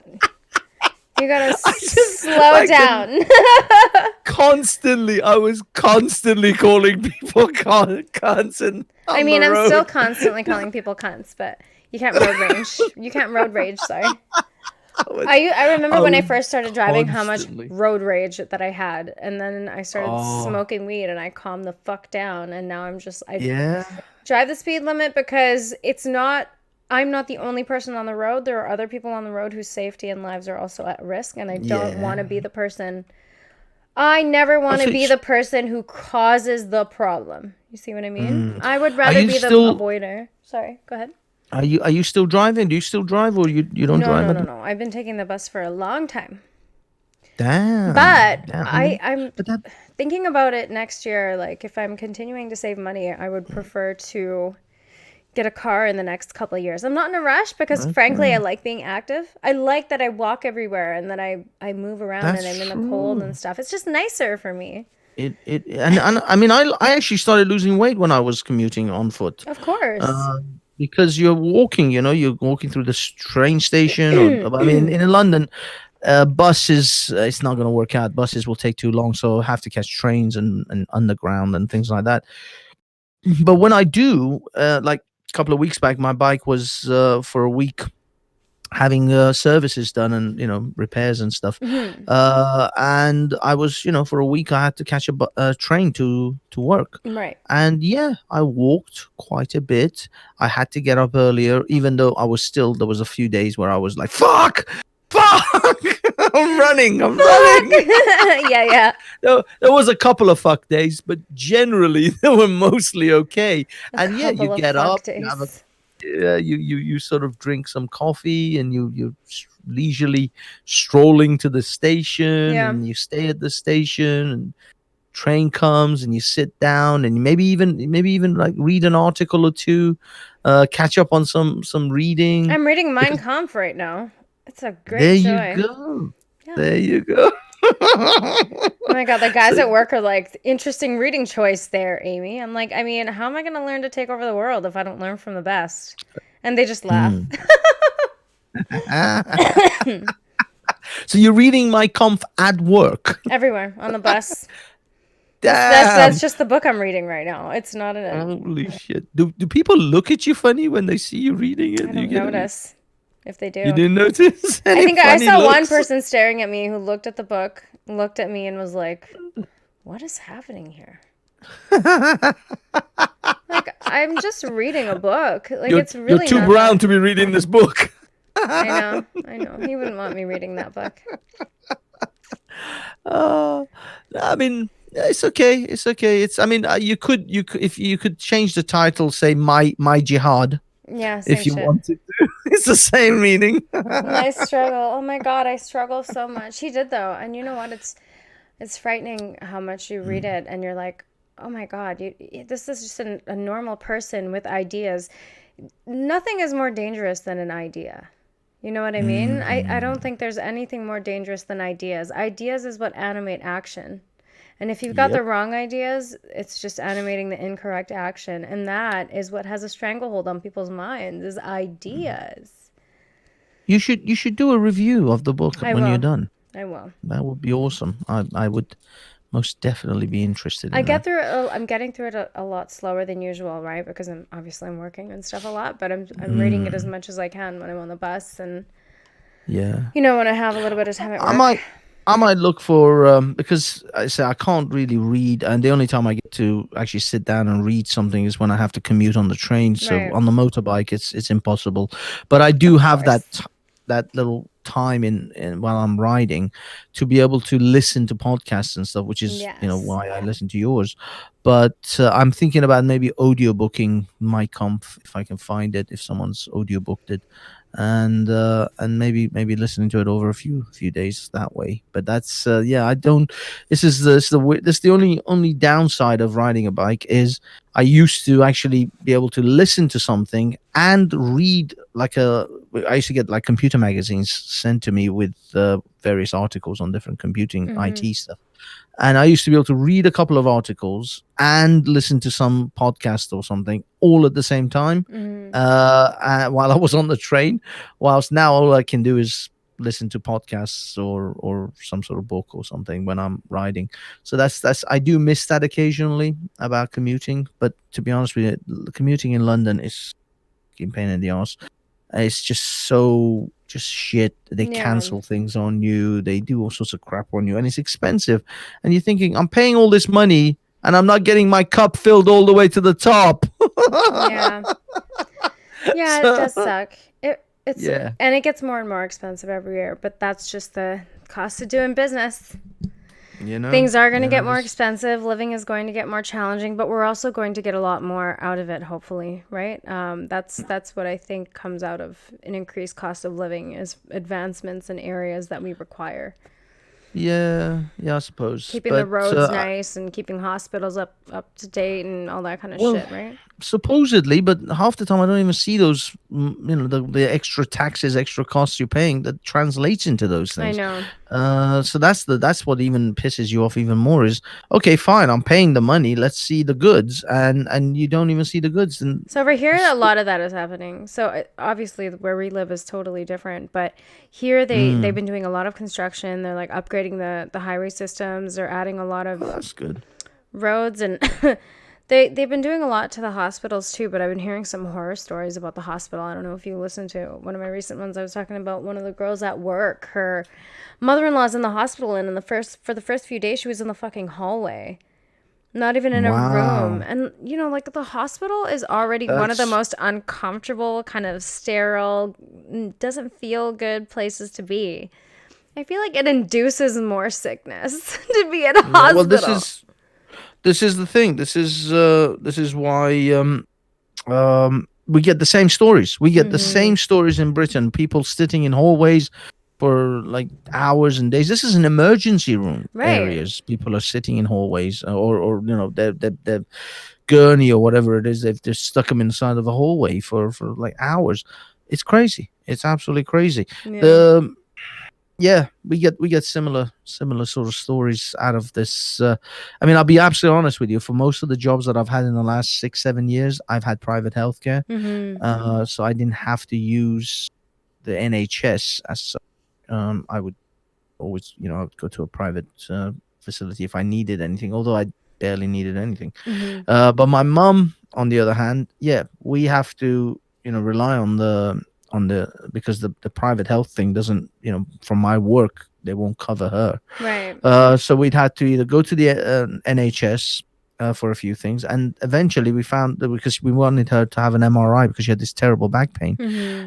and they wouldn't do it. They wouldn't do it. They just kept fobbing it off as, oh no, try this or try that. Eventually, we paid privately to get the MRI done. Once we had the MRI done, the MRI could clearly show what the problems were.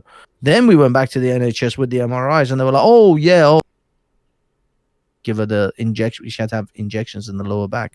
But they wouldn't do it without the MRI. But they wouldn't give her the MRI. So it's Weird. like, like, for fuck's sake, what are we That is supposed very to do weird.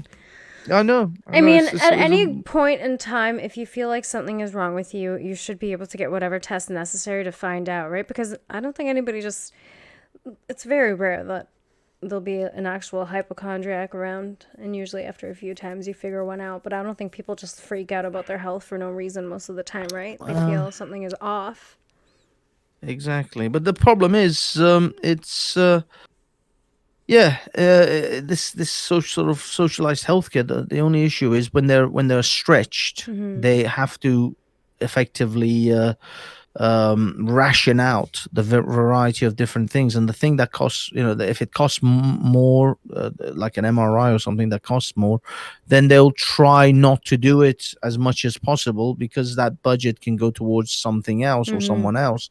So they will they will make you jump through 100 loops Right, right. because the money they're not funded. I mean, if the NHS was funded properly, and if it was, it's not like that they're doing this because they don't want to help. They're doing this because they are funding that they have funding problems. Right. They don't have enough money for everyone, so that's the problem. So they have to be funded. If they're funded, they're more than happy to provide all the services. It's Right. just that's the trap. And in this country right now, we're having a bit of an issue with that. But yeah, like I mean, I don't want to get bogged down on this, but Yeah, let's it's the not. same as yeah, it's the same as it's depressing. Again, we're going down the depressing That's road what I of mean. Like once you start thinking about these little things and you start actually going into them, you're just ending up at the same places and having the same conversations. I know. Right? You gotta get Let's out. put it this way. There was one piece of conversation which I wanted to have with you, Yeah. which you said, let's do it, and I think this is my shot. Thirsty men, Oh yeah, yeah. I thirsty saw that men. stream of yours. You know what I really think? I think really guys need to learn how to be friends with girls, and that way you can learn to be around a woman without being like so. I I I Yeah. understand it. I mean, I think that everybody has those desires to like get attention from a hot girl or whatever. Like Hmm. I think it's just part of the guy's nature, but at the same time, it's just I don't know. It's kind of tacky, and it's certainly not going to get you the attention of the right kind of girl. So it's Yeah, not an yeah. But I mean, attractive behavior. this was it's been my sort of issue with well, not my issue as in me being thirsty because I don't know, I think biochemically things changed in me after like when I hit my elder years. I don't want to divulge the exact age to the audience, but generally I'm older. Yeah. But yeah, 40 plus. Let's say 40 plus. Okay. Now after that, I think biochemically, I don't know, maybe there was a drop in testosterone. There was something, but my thirst, like if you want to use the vampire expression, had declined. I don't have those because this is something I think women find harder to maybe understand or maybe comprehend. But there is something inside men where we actually don't have an absolute control over. I mean, It's obviously, this is it's your reproductive it's system, just like women don't have yeah, control over theirs, and our biological goals are not similar, right? yeah. You guys, and this is indicated by just like the level of sex cells that are produced. Men produce new sperm Mm, virtually every day. What does your body want to do? It wants to spray it everywhere and multiply. yeah, The woman's eggs are much more valuable because she only drops one once a month and she only has a very limited yeah. number. So that those two Exactly. differences are going to make people act differently sexually because their needs are Mm, different. That's why a lot of the time there is misalignment and people say it's sexism. No, it's just a difference, a discrepancy in our reproductive organs that cause us to have different goals that in turn cause us to behave differently in regards to what's happening in our bodies. it's true. That is what it is. At bottom, we are functioning in a reproductive market. That is what everything boils down to because we True. are an organism and the goal of the organism and the genes is to multiply. Now, how have genes gotten themselves to multiply? Sexual reproduction. I mean, there's a lot of Yeah, ways, but this is just the name of the game.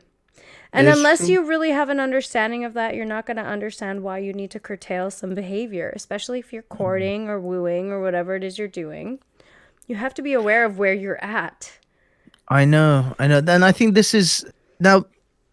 There's been a couple of developments, I guess, in my personal growth. Now I can't speak to the other thirsty guys, and I'm desperately trying to convey the message somehow because I this is why I said about men and women's biologies.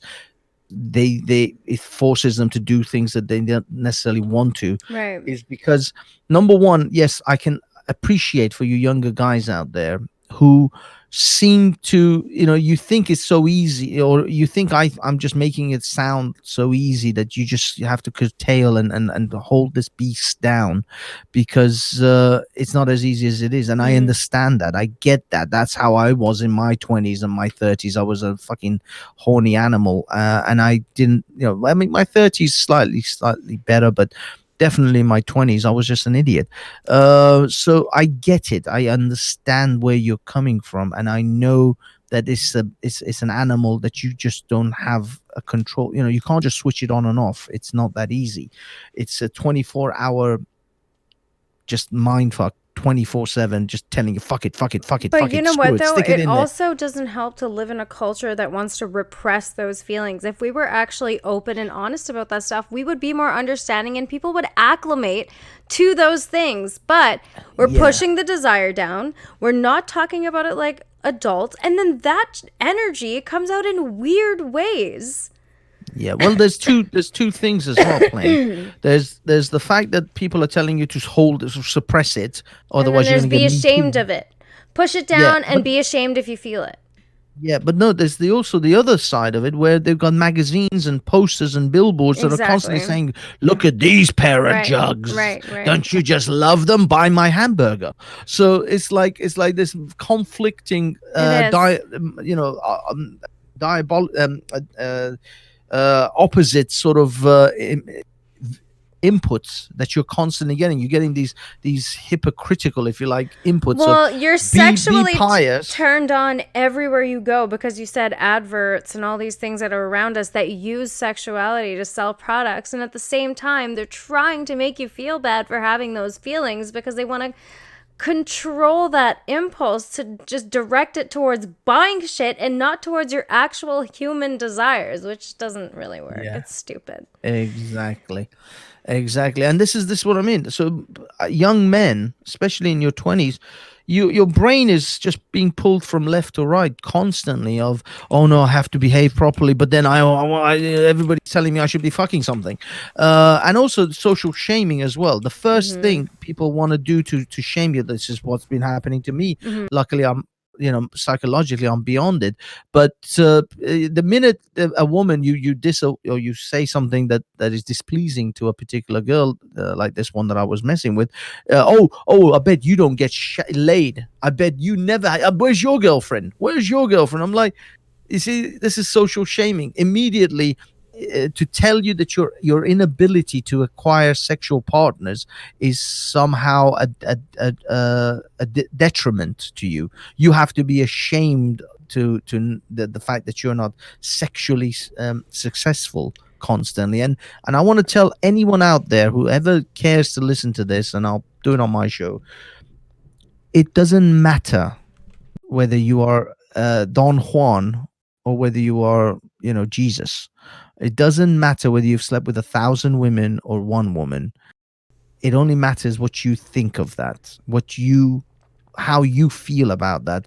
Don't let anyone shame you into, whether you should have a girlfriend or whether you shouldn't have a I just girlfriend. don't think your Whether you, confidence should depend on. So, it shouldn't depend solely yes, on, but we have to be honest when we're talking about men, yeah, especially your sexual conquests do matter. If you're at a point where it's the only thing that matters, that's the problem. But if it's part of other things that add to what matters, that's different. You know what I mean? no, no, So, your sexual conquest shouldn't matter. I think that you should come to a point in life where you realize, no, people shouldn't shame you into how many women have. It's fine but that's if not you what had I'm one. I'm talking about something Oh, a little bit deeper. So the in what conquest sense? matters because of the way you interact in the conquest, right? So I'm if with it's you. a failure or a positive experience, that matters. How Oh many? yeah, Not so important. How you yeah, engage in the endeavor, totally different and important. yes, yeah, yeah. Yes. Sorry, you're right. I took the wrong My apologies. angle to Well, that. I mean, it was No, no, no. It's ambiguous, okay. so. I didn't realize you meant the actual relationship itself. You when Well, you the said conquest, interaction, more the interaction, yeah, but it's part of the conquest, right? I mm, understand that there's the extreme end where it's all just about the conquest and how many, but that's the yeah, superficial aspect of that's engaging, right. right? Like it's just like engaging with YouTube. The superficial aspect is the likes. But Yeah, what really shows engagement is like how you interact with that platform to produce something and what you're trying to mm, gain out of it, right? yeah, yeah. It's true. It's like the superficial is actually the not even actually subscribers. I found that people, and I've been watching large subscribers. like there was a guy I was watching, Direwolf. He does some good stuff. He has 12,000 subscribers, and yet his live show, he was doing a live stream last night with only 5 people watching. Yeah.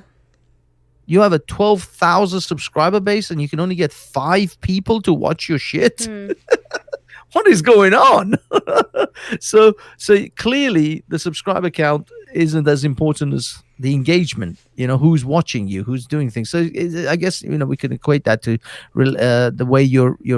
It doesn't matter if you've slept with 1,000 women, but how many of them have you actually connected with? Right. How many of them have you actually How many of you had actually made cum, you dick?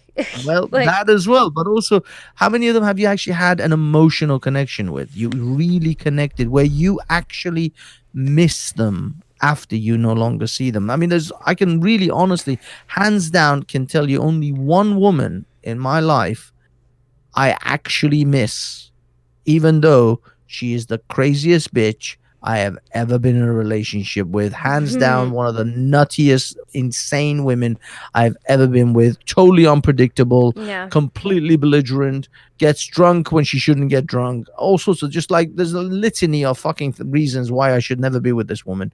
And yet I miss her because I connected with her far deeply than anyone else.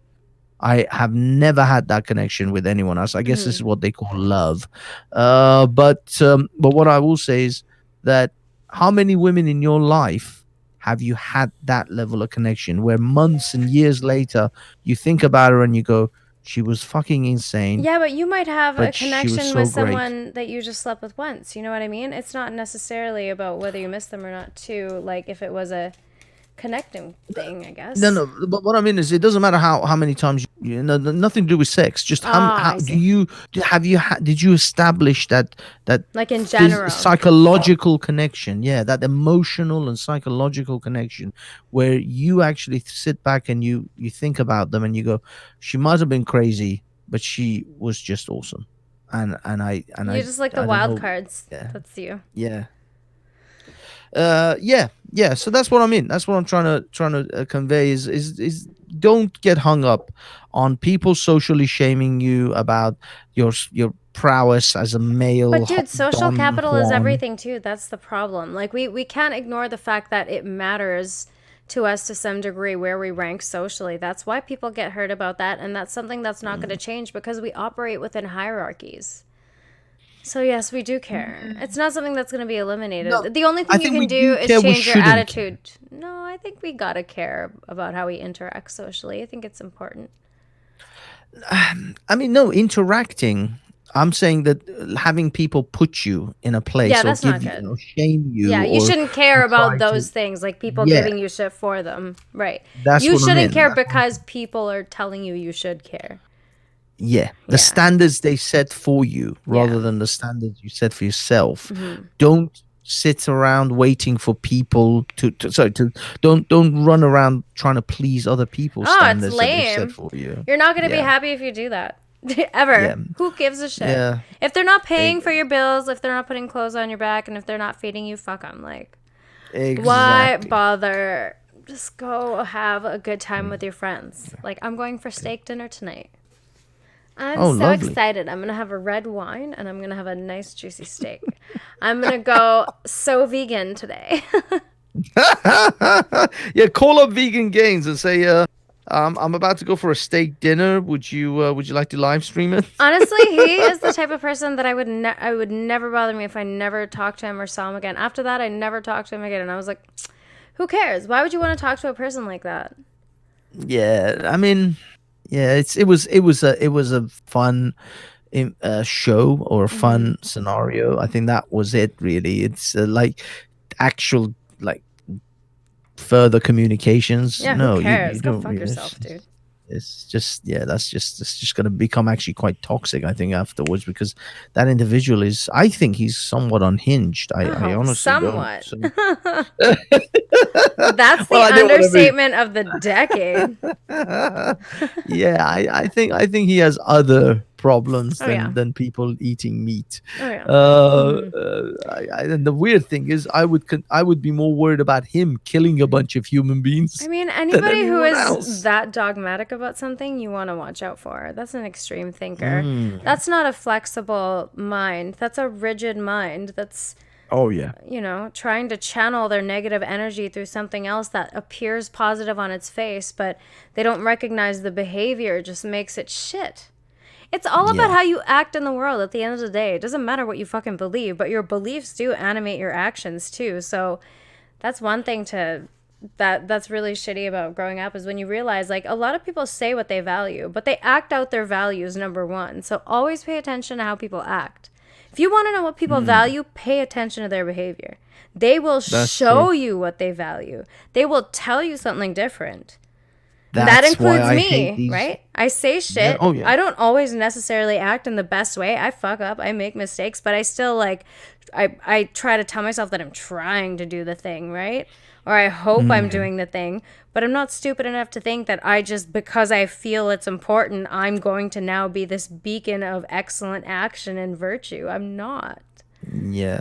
Yeah, that's exactly it. That's exactly it. And this is why I despise these virtue signalers Yeah. when you see them behave completely opposite to the signal, to the so-called the things they say or the things they tweet or It's whatever the hell it signaling. is. That's what it is. Yeah. They're Yeah. putting out Yeah, this signals.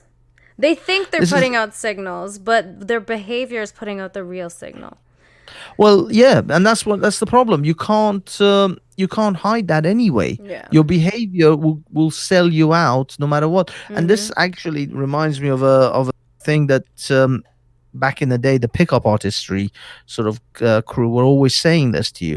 They were saying, "Look, I can give you the words of what you say to a Mm-hmm. girl to make her like you, but if you don't believe it, if you don't embody it, your body language will sell you out every Mm-hmm. time. So Mm-hmm. you can say all the words that sound like the what the girls want to hear, but your body language will show the incongruity Exactly. Oh, that's of so your words. true. Yes. So you can't escape your body No. language. The words coming out of your mouth will not matter once the girl realizes or senses from your body language that you don't mean these things. You Yeah, don't people can live this sound life. confident, and then you see them in person, and they just look like they're anxious, they're sweating, they're kind of shaky, their Exactly. posture isn't really.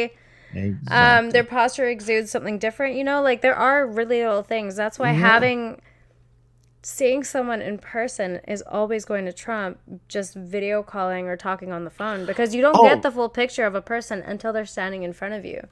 And you absolutely. can see their Absolutely. meat flapping, but then you look at the rest of them and you're like, "Oh, your meat's just flapping. You're not actually fucking doing what you're saying. You're just blah blah blah blah blah." Yes. Yes. So this is what I mean. That's why in that industry, I mean, there is a superficial aspect to it, but really the pickup artistry has now grown. I've seen people like Stephen Molyneux is now giving lectures at pickup artistry events, Mhm. and it's no longer about men picking up women. It's about men becoming men, men growing Right. as and it's male empowerment movements is what it has become now. It's become a male empowerment movement because that's what it was in the first place. The picking up girls at a club thing was a very superficial sort of top level layer of this Yeah, but it's entire taking thing. advantage of the fact that girls are more attracted to men who appear confident. Appear confident are the key words. If a guy Yeah. can pull off showing off that he's confident, whether he is or not, a girl will more likely be inclined towards him because, yes, we like that. We like confident, strong men. But we fall for the ruse. And not until you spend time and get to know a person do you really understand. You are just a bitch.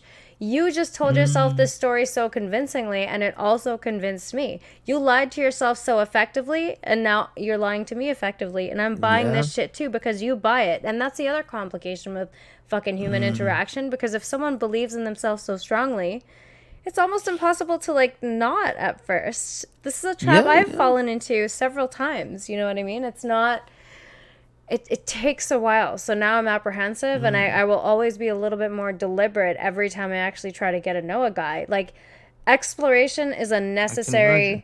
necessary thing. Like I don't care if you're not comfortable that it's going to take me months to get to a point where I might be interested in dating you, but like that's how it is because that's how much time it actually takes to kind of figure someone out. At least a few months, 6 months to a year. You know, until you see them Oh in a yeah. bad situation or in a conflict, also, you don't really know Mm. that much. It's easy to be good when it's good. But when things I get a little bit weird and they act weird, you're like, oh, okay, now I see. I see now. I actually believe you don't know anyone until you've lived with them Yeah, that for at too. least a week or two minimum. I mean, I've had friends for years and years and years, and I thought these were great, just people that were just amazing. Hmm. And then I went on holiday with them, and I'll be honest, towards the end, I wanted to strangle them and smother them with a pillow. So like people who I thought I knew until I lived with them Yeah. for that, even that short couple of weeks period, you don't realize who they are until you get under that skin. You know what I mean? You see them first thing in the morning, and you're literally day in and day out. You're with them. That's when you realize, okay, this is who this person actually is. Now, sometimes they have quirks and faults which you can just accept, which is just part of everybody's quirks. Yeah. All of us, we're all fucked up. Nobody's perfect. I've got a million reasons why someone shouldn't live with me.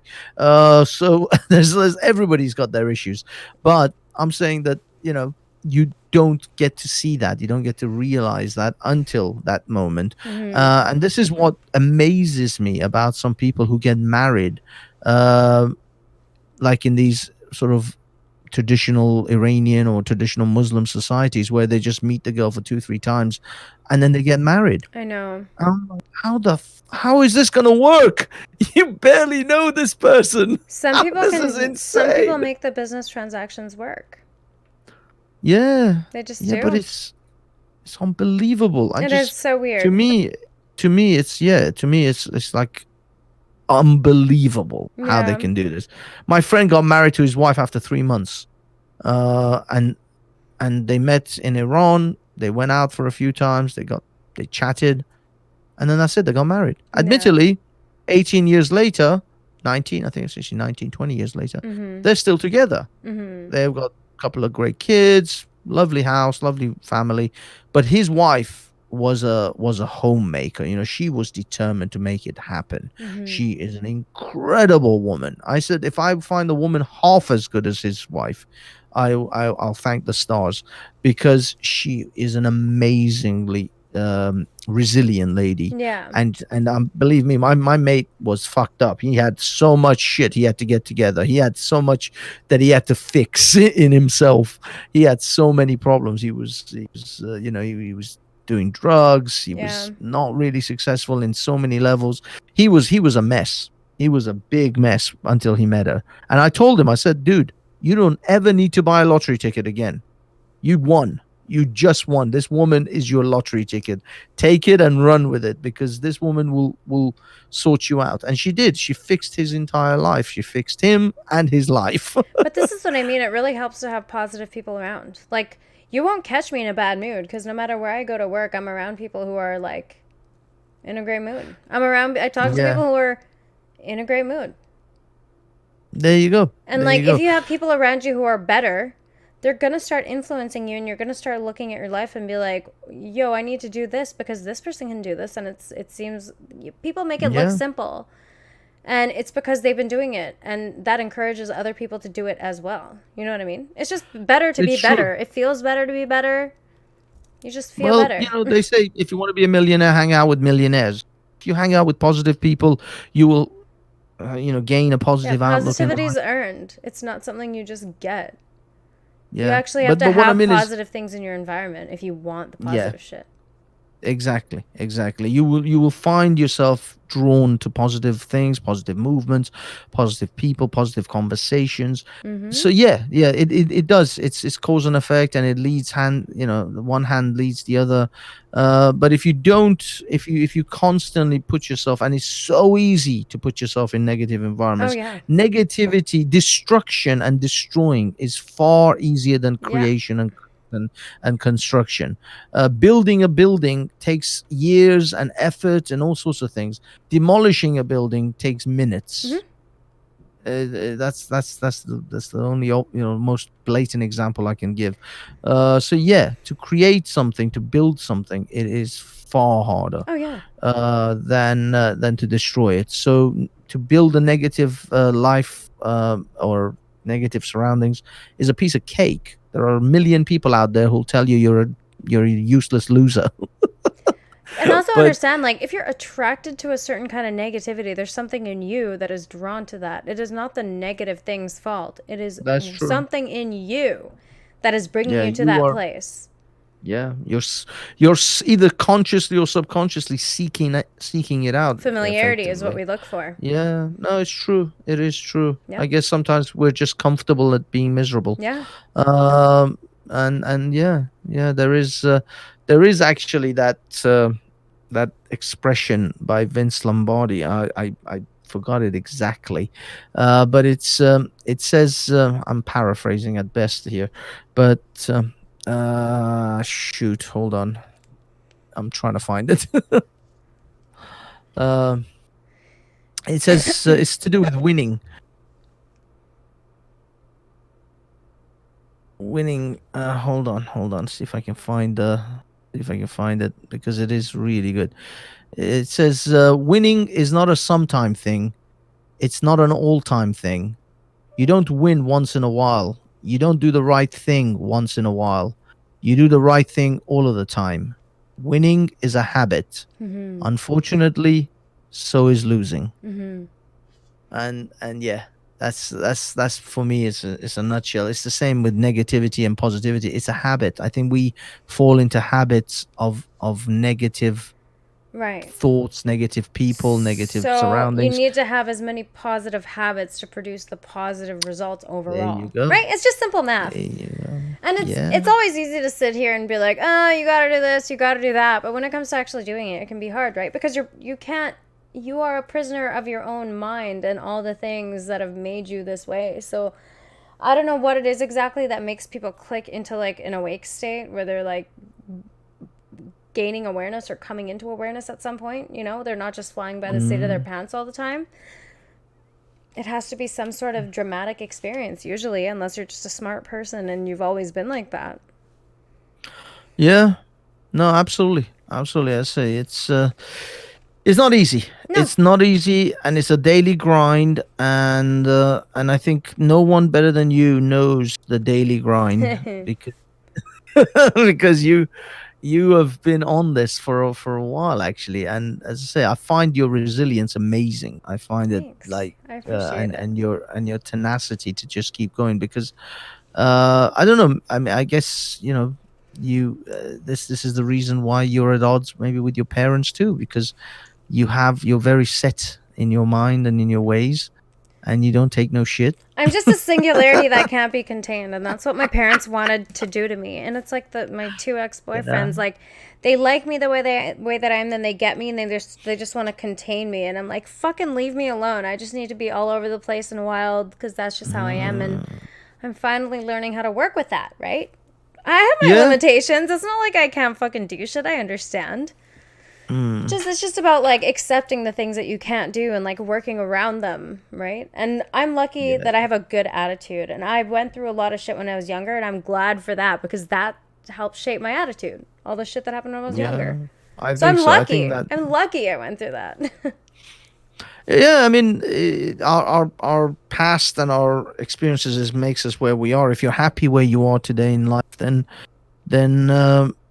it's all that stuff has brought you to this. Hmm. So if you're if you're happy where you are, then all that was worth it. But if you're not, then you have to use this whatever bad experience you're in or what bad situation you're in, because we're not just talking about you and me. We're talking about potentially someone else maybe stumbling across this many moons from now, and maybe they'll find something, and they might be in a shitty bad place. Well, if you're in a shitty bad place, then think about this: one day you'll be in a really great place, and this shitty bad place you're in today helped you get there. Right. So I mean, Where I you don't are know how today isn't many fixed in stone. days people need to wake up in a row just miserable. Like, what is going to motivate you to count your blessings? Because that's where it starts. It Yeah. starts at like having gratitude for where you are right now, regardless of how hard it is. Like, everybody has shit they got to deal with, right? But you have to find the silver lining. And if you don't, you're going to be stuck. You're not going to push yourself to try something that's going to make your situation greater, better than what it is right now. Like, you have to recognize the now, where you are now, if it's good. Yeah. You know, all Absolutely. this Confucius, Osho kind of stuff. They're not wrong. Like, these Eastern They're religions, they have not. a piece of the puzzle. And in modern society here in the Western world, we have a piece of the puzzle. And the answer is somewhere in between. And it always is.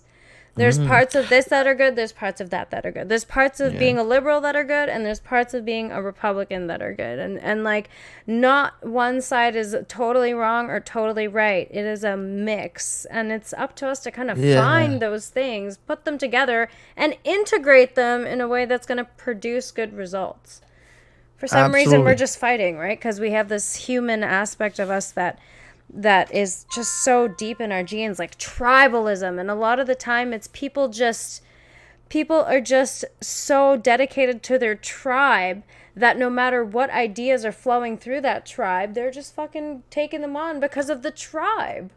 Yeah. Yeah. Well, I do have a disdain for this tribalism because it blinds you to everything else. Like because I have to be part of this tribe, I can never ever even take an idea from the other tribe. Yeah. And I had a debate with a convert Muslim a couple of weeks back. His name is Jordan, and he said to me, he said, you know, you hate Islam so much because most of my channel ends up shitting on Islam at some point. Mm. And it's like, oh, you just hate Islam all the time. Is there anything good about Islam you can possibly say? I was like, yeah, there's actually quite a few things about Islam that I can tell you that is beneficial. As an example, the banking system. Islam recognized usury as being a corruptible element Mm. within the banking system. So they banned it in a religious way. They didn't just ban it like, oh, you shouldn't do it. No, they actually said, no, this is haram, just like pork is. So they banned it because they recognized that this would lead to further corruption, which has done, and it corrupts the banking and the financial system, which to some extent it has done that. But there you go. If you want me to give you an example of what I find Islam to be uniquely beneficial compared to other things, to Mm. me that is one thing that Islam. But it wasn't unique to Islam. Islam wasn't the only one that came across this. This was done by Caesars. This was done by czars of Russia. It was done by Henry, I think the fifth or something in England. A lot of people recognized the usury system being corruptible or corrupted when it came to banking. So it wasn't Muhammad wasn't unique in his discovery, if even he discovered it at all. Yeah. But right now in the modern world, the Muslims are the only group in the world that do not have the banking system that everyone else has Mm. because of the fact that Muhammad or the Muslims at the time put it in their religious text as it being totally Islamic. So they have in as much as I despise crystallization, they did crystallize this one rule, and because of that, the Muslim world can't fall. I mean, they have already. They've fallen into the same traps because they just found mental gymnastics around it. They've got loans which are not really loans, but Mm. there are loans, but they're not for interest. But because they do all sorts of bullshit. Like in Britain, we have like Sharia banks, and what they do is if you want to buy a house, now you got to get a mortgage for a house, and the mortgage involves potentially an interest that mortgage. Well, what the bank does is the bank buys the house for you at Okay. the current price. Let's say £300,000.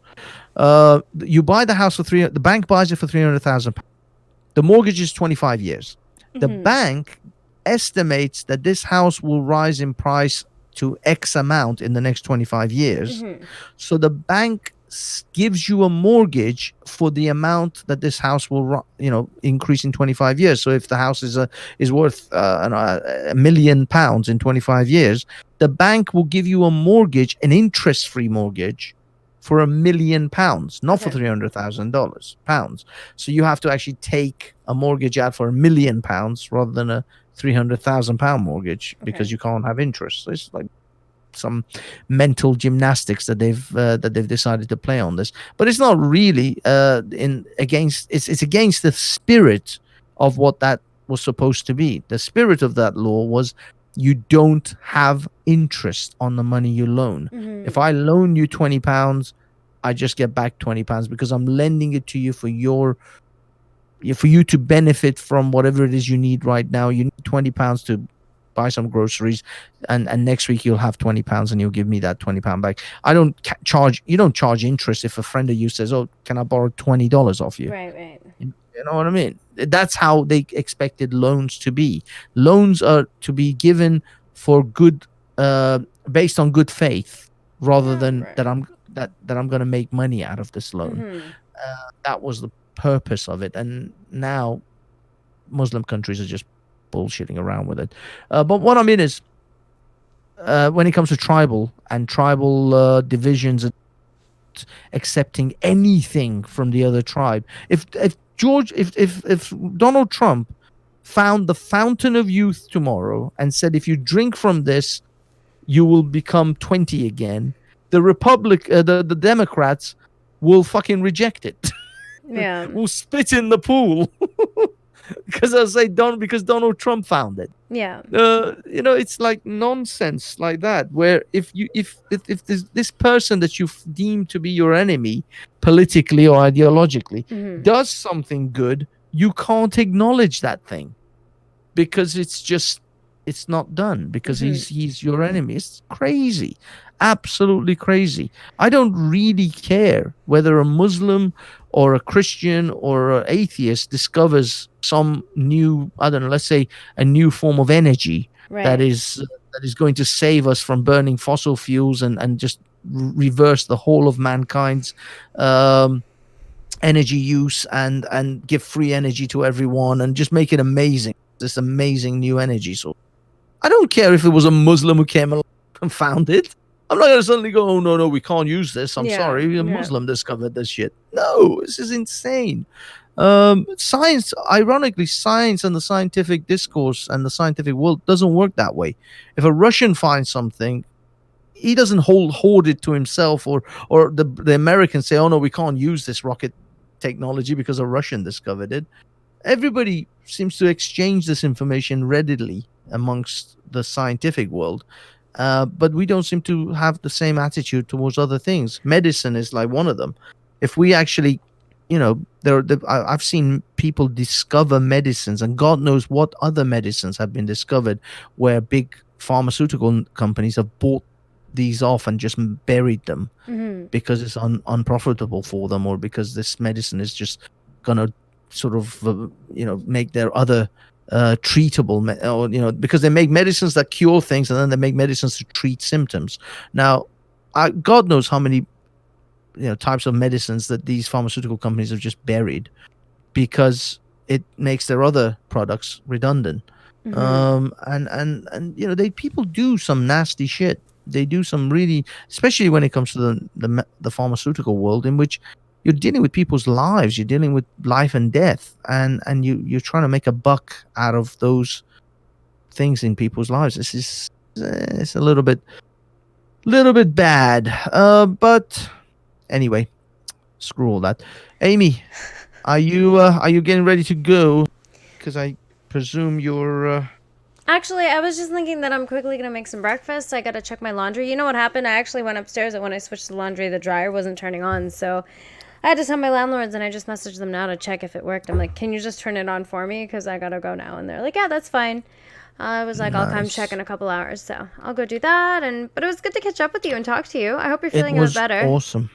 I am. Good. I feel elated. I I feel feel like you a needed bit to of weight. vent. You needed to get I did a little bit. some I talking did. done. I Good. did. I I like it. did. It Thank you. helps. You're welcome. Uh, There's a Mrs. Amy Freud. I feel like it's so important for people to talk even when it's just stupid shit. You just got to get it off your mind. Because you know what? You Say the do. stupid shit, don't do the stupid shit, you know? That's true. That's the rule. That's Always get it off that's your a rule. chest because then you're not carrying it around with you. Just you know what? It's just hard to find people who actually listen, Banksy. That's what it is. I know. Everybody I needs somebody know. to listen, and you know what? It would help greatly.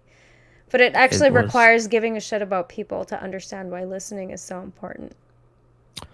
Thank you. You're welcome. Thank you for your time and for your happy smiles You're and happy welcome.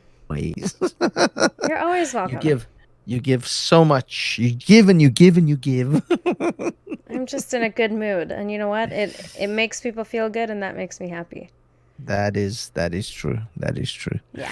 Well, thank you, my darling. I'm gonna I'm gonna check out as well. Okay. It's still early evening, but it's actually, what time is it for you over there? It's It is fairly noon early for for you. me. It is 10 after 8 for you. So 10 after noon for me, 10 after 8 for you. Yeah, that's all right for you. You've still got the whole day. I do. I You're have just plans and stuff too. Yeah, nice, nice. So you said Well, you're gonna go steak. Who's the lucky person who's taking you for steak? oh, my BFF Brian and our other Oh, girlfriend Natalie, the three of us have been making a plan to go have steak dinner together. So we're gonna do that sweet. tonight, and then I still gotta go. I think I'm gonna go meet Sean and have get some groceries.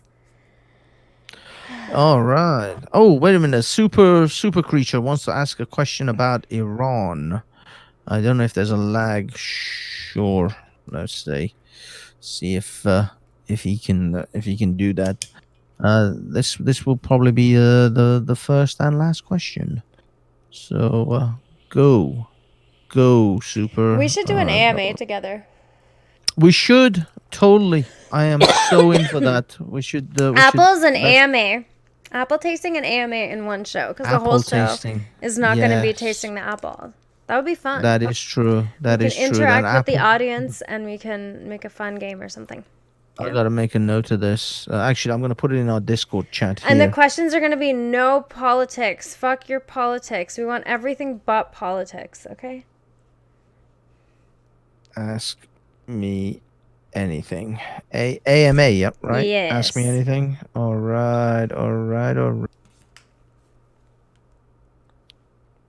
Okay. There you go. I'm gonna put it in our thing, so we have it as our thing. Apple tasting and AMA. So where is Super Creature? Dude, ask. I said sure in text. Is he still? Brian, I'm definitely having red wine tonight, just so you know. Who's Brian is my Brian? best friend that I'm going for I steak know, I with. know. But is he in text He's or in is the he? chat. Brian Mock. Oh, Brian Mark. Oh, I see. I see. Sweet. Yes. Okay, here's Super Creature. Unpopular opinion. Do men have it worse in Iran than women? Because they execute hundreds of people every year for drug offenses. Do men have it worse than women? Ooh, tough one. Um, Not necessarily have it worse. They just have it bad in different ways. I think that's where the problem is. In Iran, we hello, Brian. Yeah, I think it's just Iranian men suffer in different ways to Iranian women. Iranian women's sort of suffering, if you like, is obviously a deeply patriarchal society. The uniform of hijab that they're forced into, but they also get a lot of leeway with a lot of other things, and yeah, things can be catered. Most men are trying to cater to women, protecting them, and so on and so forth. Men, yeah, they don't have to wear hijabs, but they can be brutally dealt with in all sorts of other ways. Homosexual men get basically hung off cranes. Regular men are having to deal with a very, very harsh and brutal society. You could face, if they take you in for, I don't know, if they've suspected you drank alcohol, let's say. Now if they take you in as a woman, there's a good chance they'll probably put you in a cell maybe give you a good talking to or something, or somehow psychologically scare you. But usually you might, you know, escape the lash. Whilst if you're a bloke, no, they'll probably whip you like 80 times, and you can't sleep on your back for months. So yeah, the men feel the brutality of that regime. Women feel the the lack of options and the sort of, what's it called, they're Patriarchy. yeah, the patriarch, they're oppressed. They're oppressed, but that's like real patriarchy, Yeah, not this exactly. bullshit the feminists talk about. There's No. some serious, they want women, these feminists should go to somewhere like Iran to actually see what patriarchy is about. No, they ignore the fact that Muslim women are treated poorly. They don't address that point when it's made.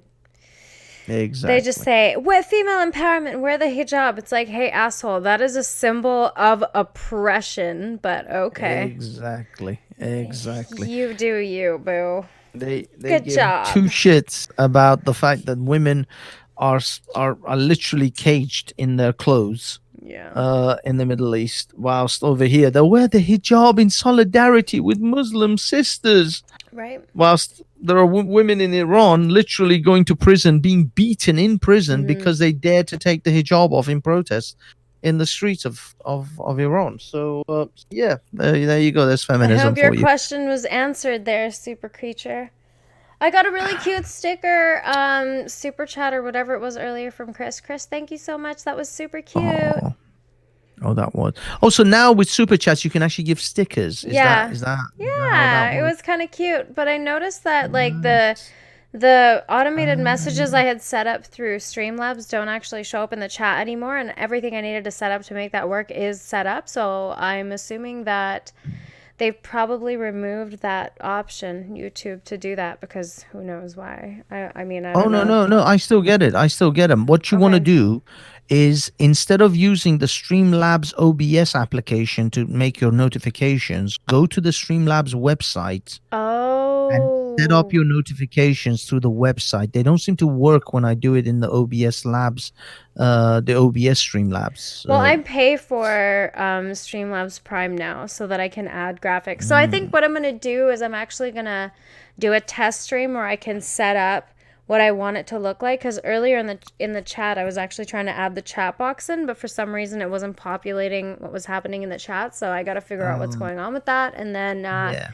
after that, I will hopefully be able to have it on the actual video because it's always better when you can see the interactions that we're kind of referring to in the chat, right? So Yeah, this is something I went back and forth, and what I will say is the Streamlabs OBS, some of the things you're supposed to be able to set up don't quite work as well as if you yeah, go to the website and then do it through the website. Then they okay, work fine. So I've gone back and forth a little bit. I think this is not so much whether you're a Prime or not Prime sort of subscriber; it's whether the application, the OBS, Streamlabs OBS is not working as well as they should. That's why they're constantly upgrading and updating and probably fixing patches and this and that with it.